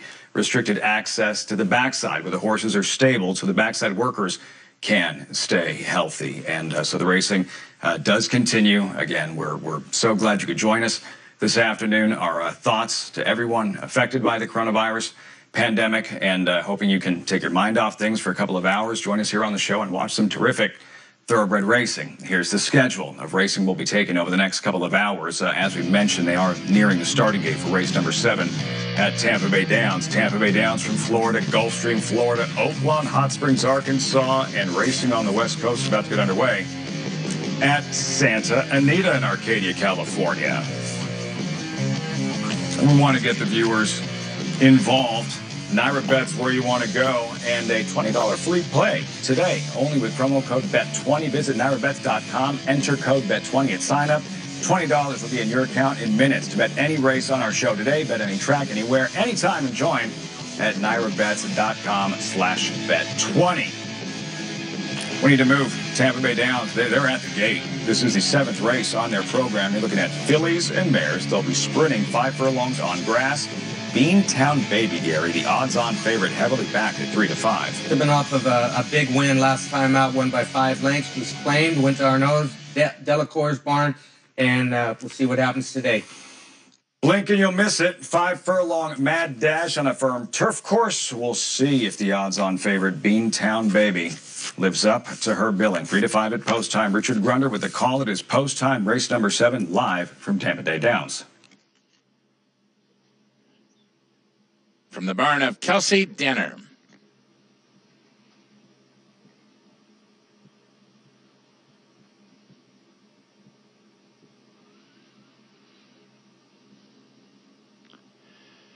Pins and needles reluctant to load.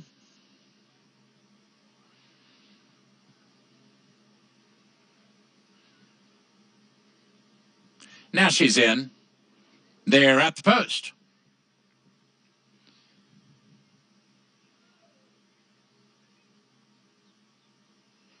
And they're off. Pins and needles on the outside, breaks for the lead, but quickly there goes Tracy Ann's Legacy. Now moving up and going to the lead. And the last horse away is Winning Quality. To the far turn they go. Tracy Ann's Legacy now strikes to the lead.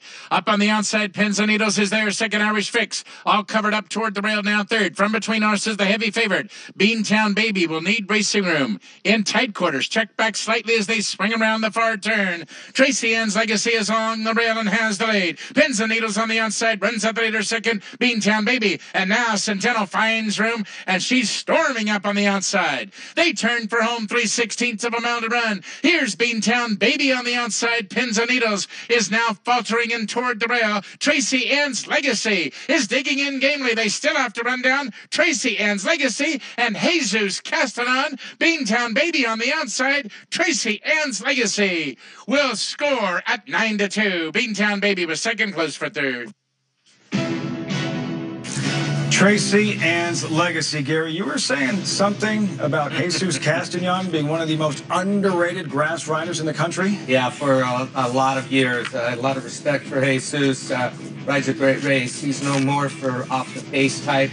Shows there he can put one on the lead, get the job done. Tracy Ann's Legacy, not a good race last time, but that was on the dirt. goes back to her favorite surface onto the turf, where she had won 2 back, and gets the job done today at a decent price. What happened to the heavy favorite, Beantown Baby? Didn't show up. She didn't drink her coffee.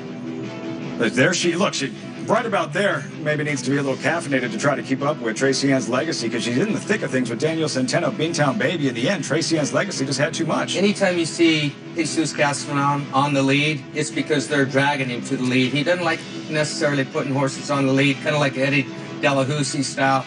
Everybody knew Eddie Delahousie for coming off the pace. If you saw him on the lead, you're normally in trouble. Eddie Delahousie, legendary Cajun Hall of Fame jockey. Here, Jesus Castanon, a Preakness-winning jockey, struck with Shackelford back in 2011. Tracy Ann's Legacy, Tampa. How about Gulfstream Park? Dominate the moment. One of the best riders in North America. Substitute ride. And $18 for your would-be $2 investment. Dominate the moment at Gulfstream Park. We say goodbye to our FS2 viewers. We're staying right here. And when we return, a recap of yesterday's Louisiana Derby. Wells Bayou will be joined by his trainer, Brad Cox.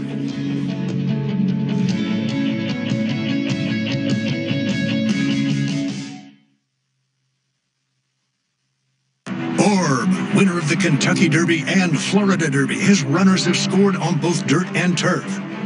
His recent stakes success includes Mrs. Orb, winner of the Bay Ridge Stakes at Aqueduct, Pippin Stakes victress Whoa Nelly, and Derlou, a determined runner-up in the Grade 3 La Cañada Stakes at Santa Anita. Classic winner, classic pedigree, or standing at Claiborne Farm.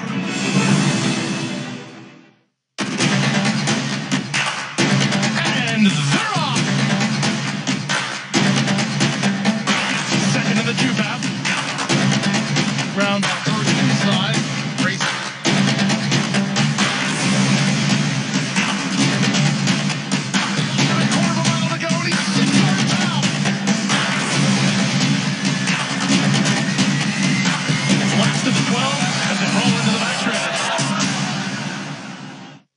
He's always been a beautiful moving horse. Got a great attitude, real simple to be around. And, and he's done everything we've asked him. He walks like he's on wheels. He takes that with him to the racetrack. And, when you breeze him, he doesn't move his legs quicker. He just extends his stride. I mean, he looks like a horse that's got speed, but he might carry it a little bit too. And that's the thing about him. He's an athlete. Run happy, standing at Claiborne Farm. It's America's original sport, and no one covers it better than America'sBestRacing.net. From the sport to the lifestyle, the best races, horses, and destination venues, cocktails, gambling, fashion, and more. America's Best Racing is a sport for you. Live it, love it, bet it.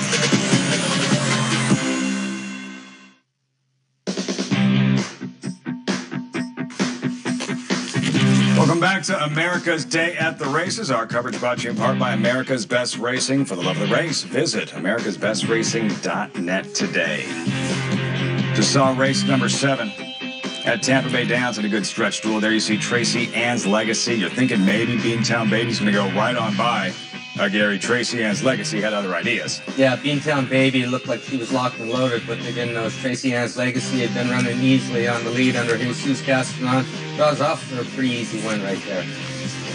Tracy Ann's Legacy over the favorite in a 6-4-10 finish. Tracy Ann's Legacy 9-2 at post time. 2 wins on the afternoon thus far, both on grass for jockey Jesus Castanon.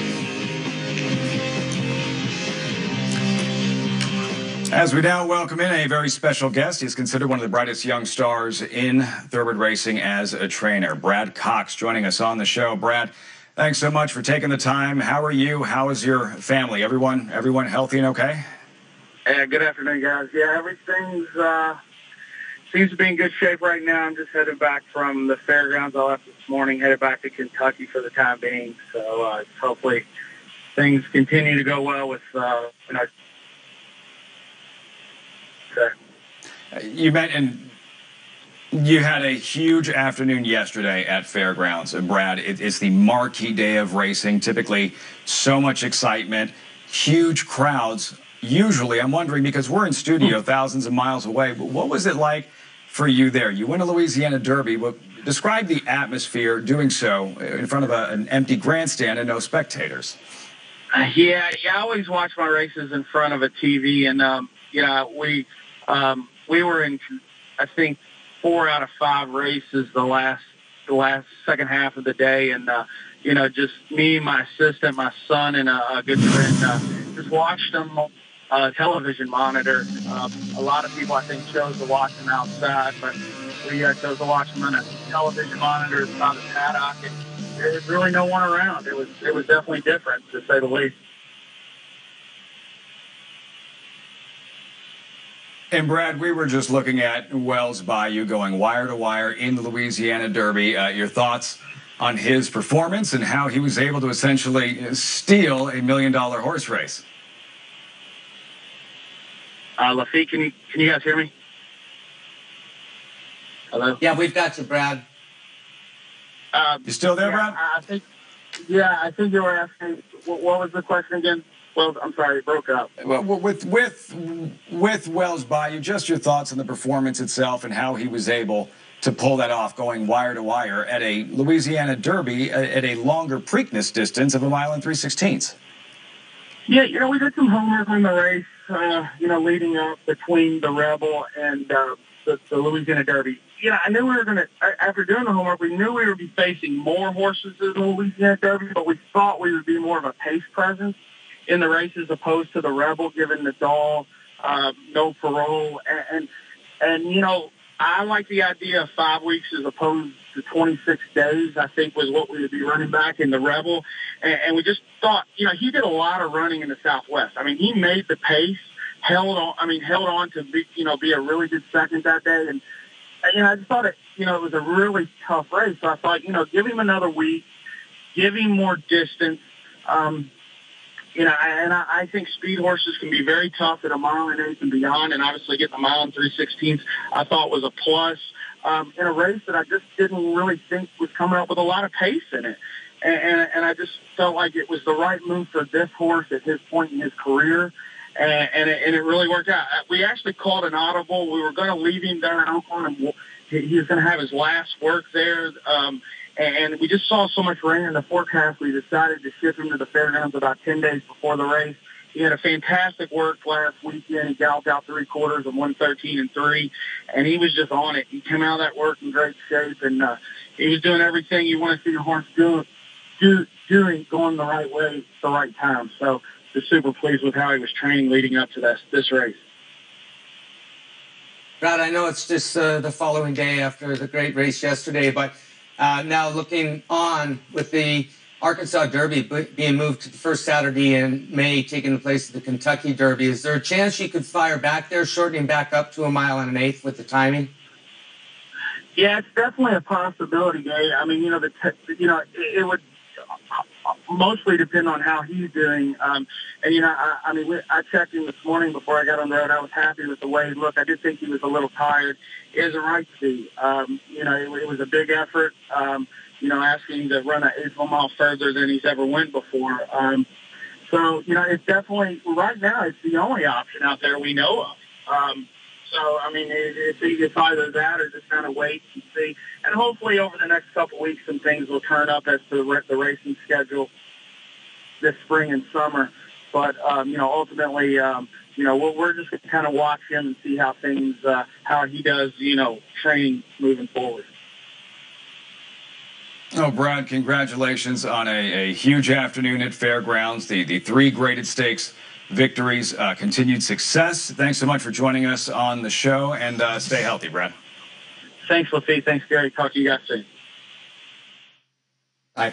Brad Cox joining us on the show. Yeah, we're running out of time because we have all the racing, but he also won that Fairgrounds Oaks, pulling off the upset with Bonnie South, a filly who looks like she's on that path to the Kentucky Oaks, also in September. And Wells Bayou, wow, what a performance, wire to wire in the Louisiana Derby, and leaving that door open for the Arkansas Derby the first Saturday in May at Oaklawn Park. Takes some used to saying that. First Saturday in May, Arkansas Derby, Oaklawn Park, where they are locked and loaded. Race number 3. Here's Vic Stauffer.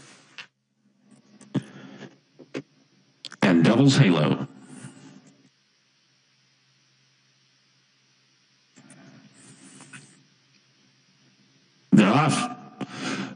very awkward start for Corona and Le Mans. Feeling It broke well, so did Gray Mask and Our Fast Life at the rail. Devil's Halo is in that upward group. Then comes Corona and Le Mans and Dream Baby Dream. Knox Big Thirst is next, then Southsider and Monday Confession, and the trailer is Twin Farms. It's Gray Mask and Feeling It into the far turn. Gray Mask ahead in front. Feeling It is second by 2 lengths to Corona and Le Mans. Knox Big Thirst and Our Fast Life and Martin Garcia at the rail. Monday Confession has 4 lengths to make up. He's a length in front of Devil's Halo. Then Dream Baby Dream. Southsider now has 8 lengths to close, and Twin Farms is at the back of the pack as they round the far turn, and Feeling It gets away. Here is Feeling It to the quarter pole, and he's opened up a 2.5 length lead on a Gray Mask. Corona and Le Mans is next, and they run to the top of the stretch with Feeling It in charge. Feeling It leads by 3.5 lengths. Southsider is running in the center of the racetrack, and he's coming after Feeling It, but he's only got a 1/16 of a mile to make up 4 lengths, and Feeling It is clear. Feeling It well in front. Southsider has run up into second. It is Feeling It in front. Feeling It won by 4. Southsider was second, close for third between Our Fast Life. He was feeling it on this afternoon. We've seen several of these today. Another daylight runaway victor. Feeling it at Oaklawn Park. Ridden by apprentice Kelsey Haar, 7-pound apprentice. According to this, that was her 6th win, and she should be going to a 5-pound apprentice soon. I think this gelding's trainer is going to be okay. I think he has a decent career in front of him. D. Wayne Lucas. Never give up on the coach. The coach who you won a Kentucky Two-Bird Thunder Gulch winning colors. I don't know that this gelding is Derby bound, but impressive on this afternoon. Feeling it for the coach, D. Wayne Lucas at Oaklawn.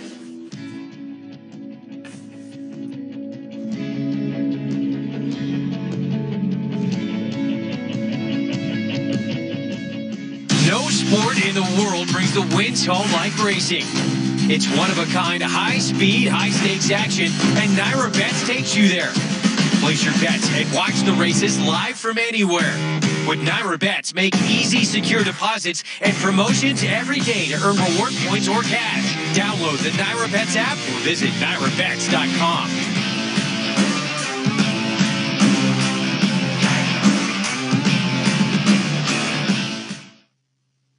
Guys, figuring out who counts in the 2020 census isn't complicated. Everyone living in your home on April 1st counts. My aunt and uncle who live with us count. My best friend who sleeps over every Friday night doesn't count.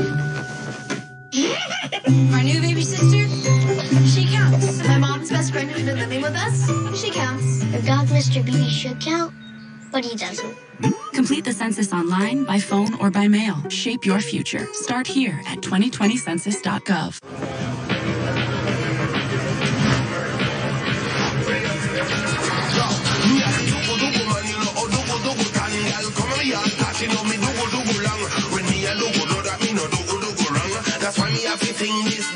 Don't wait for a chip like this to crack your whole windshield. With Safelite's exclusive resin, you get a strong repair that you can trust. Plus, with most insurance, a Safelite repair is no cost to you. Really? Safelite Repair, Safelite Replace.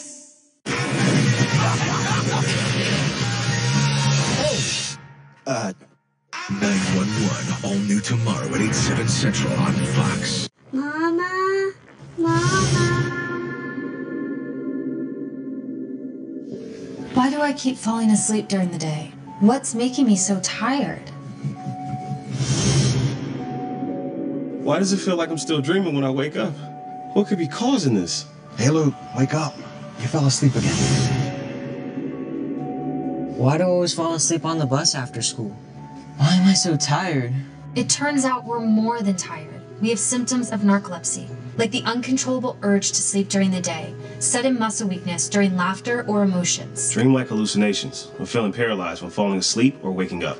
Or waking up frequently during the night. If you or your child has any of these symptoms, it's time to do something about it. I waited too long to take action, but you don't have to. Learn more at morethantired.com. Take the narcolepsy symptom screener now and find a sleep specialist to share your results. Visit morethantired.com today. Don't wait any longer to take action.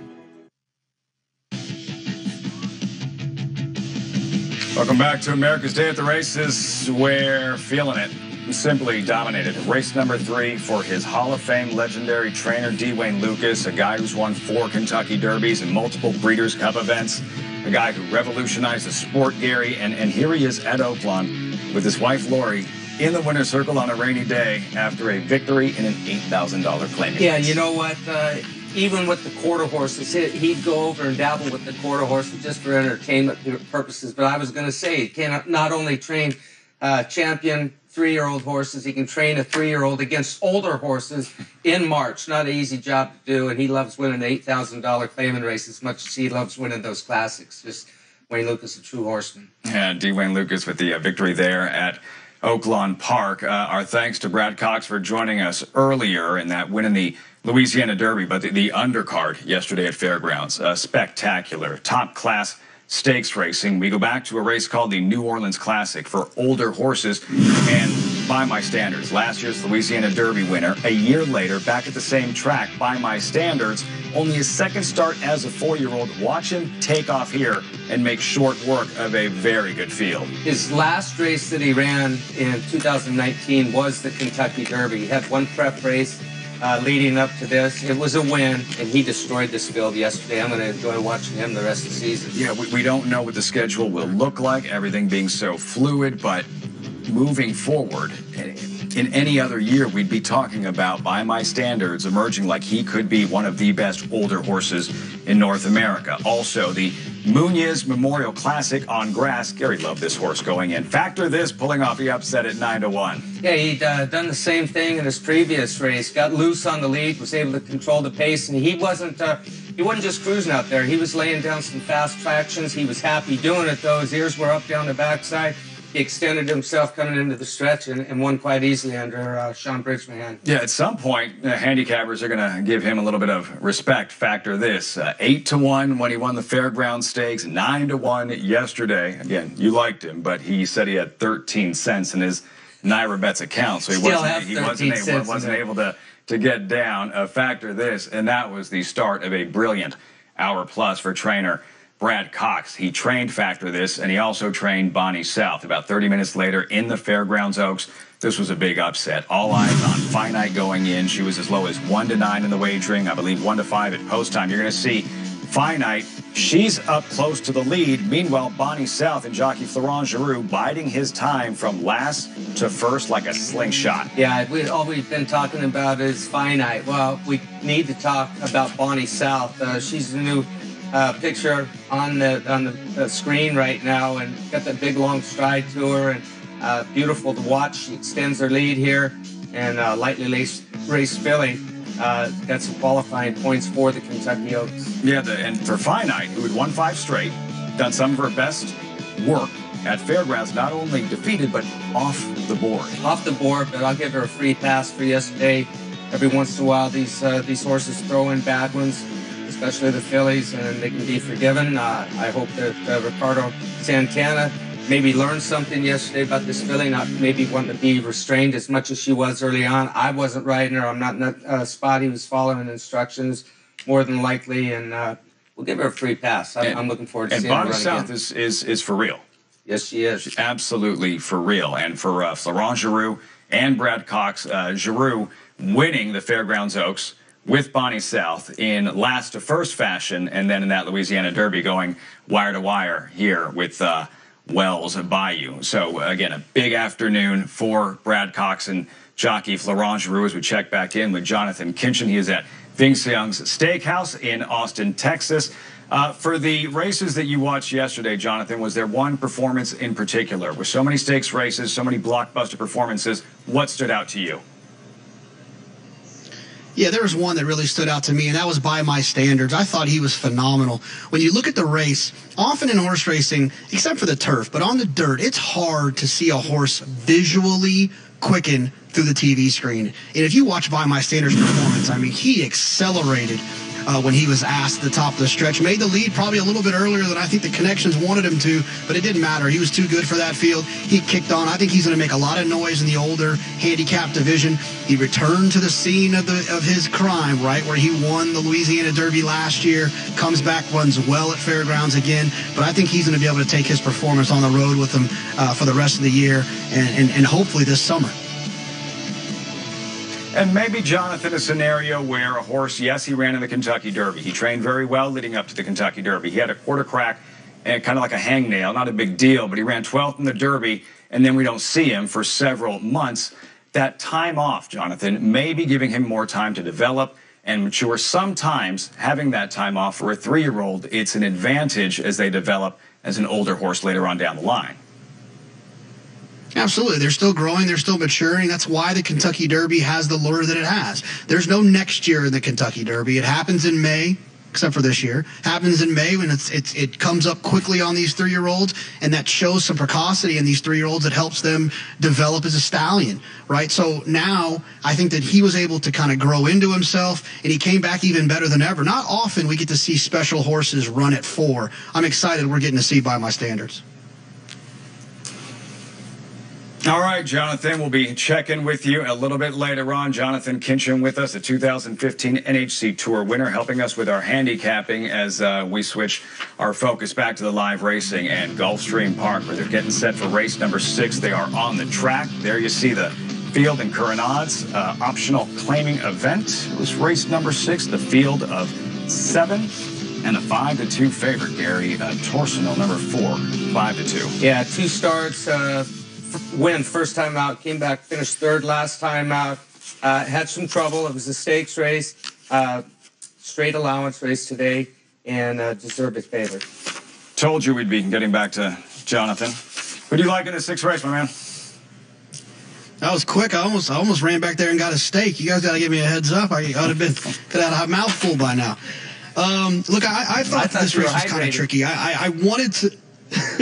I wanted to lean on the 7 Omnia, but I didn't really trust off the layoff. Ian Wilkes is one that usually likes to race them into shape, and so Omnia on the outside, the 7 was one that I thought I would probably try to wait till the next time. I like the 1 Rising Bella down on the rail. I thought that one could save some ground. The last performance wasn't that great, but if you look to what this one was doing in the winter, late in the winter last year, if they can get back to those races with this inside draw that should allow Joelle to save some ground if Joelle's still here, I think she could be extremely dangerous in this spot.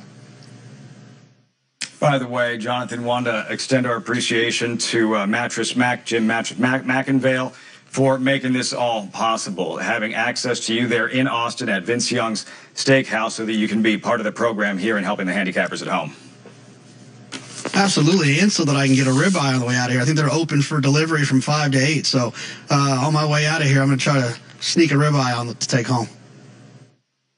And yeah, Gary, concerned about your hydrating in the meantime.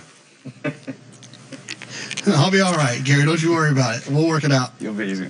Well, I'm not worried. I'm never worried about Jonathan and his hydration system.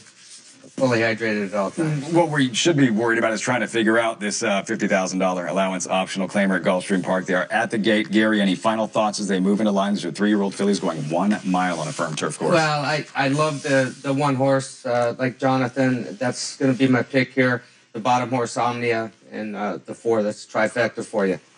Filing into the gate, we turn things over to Pete Ayalo. It is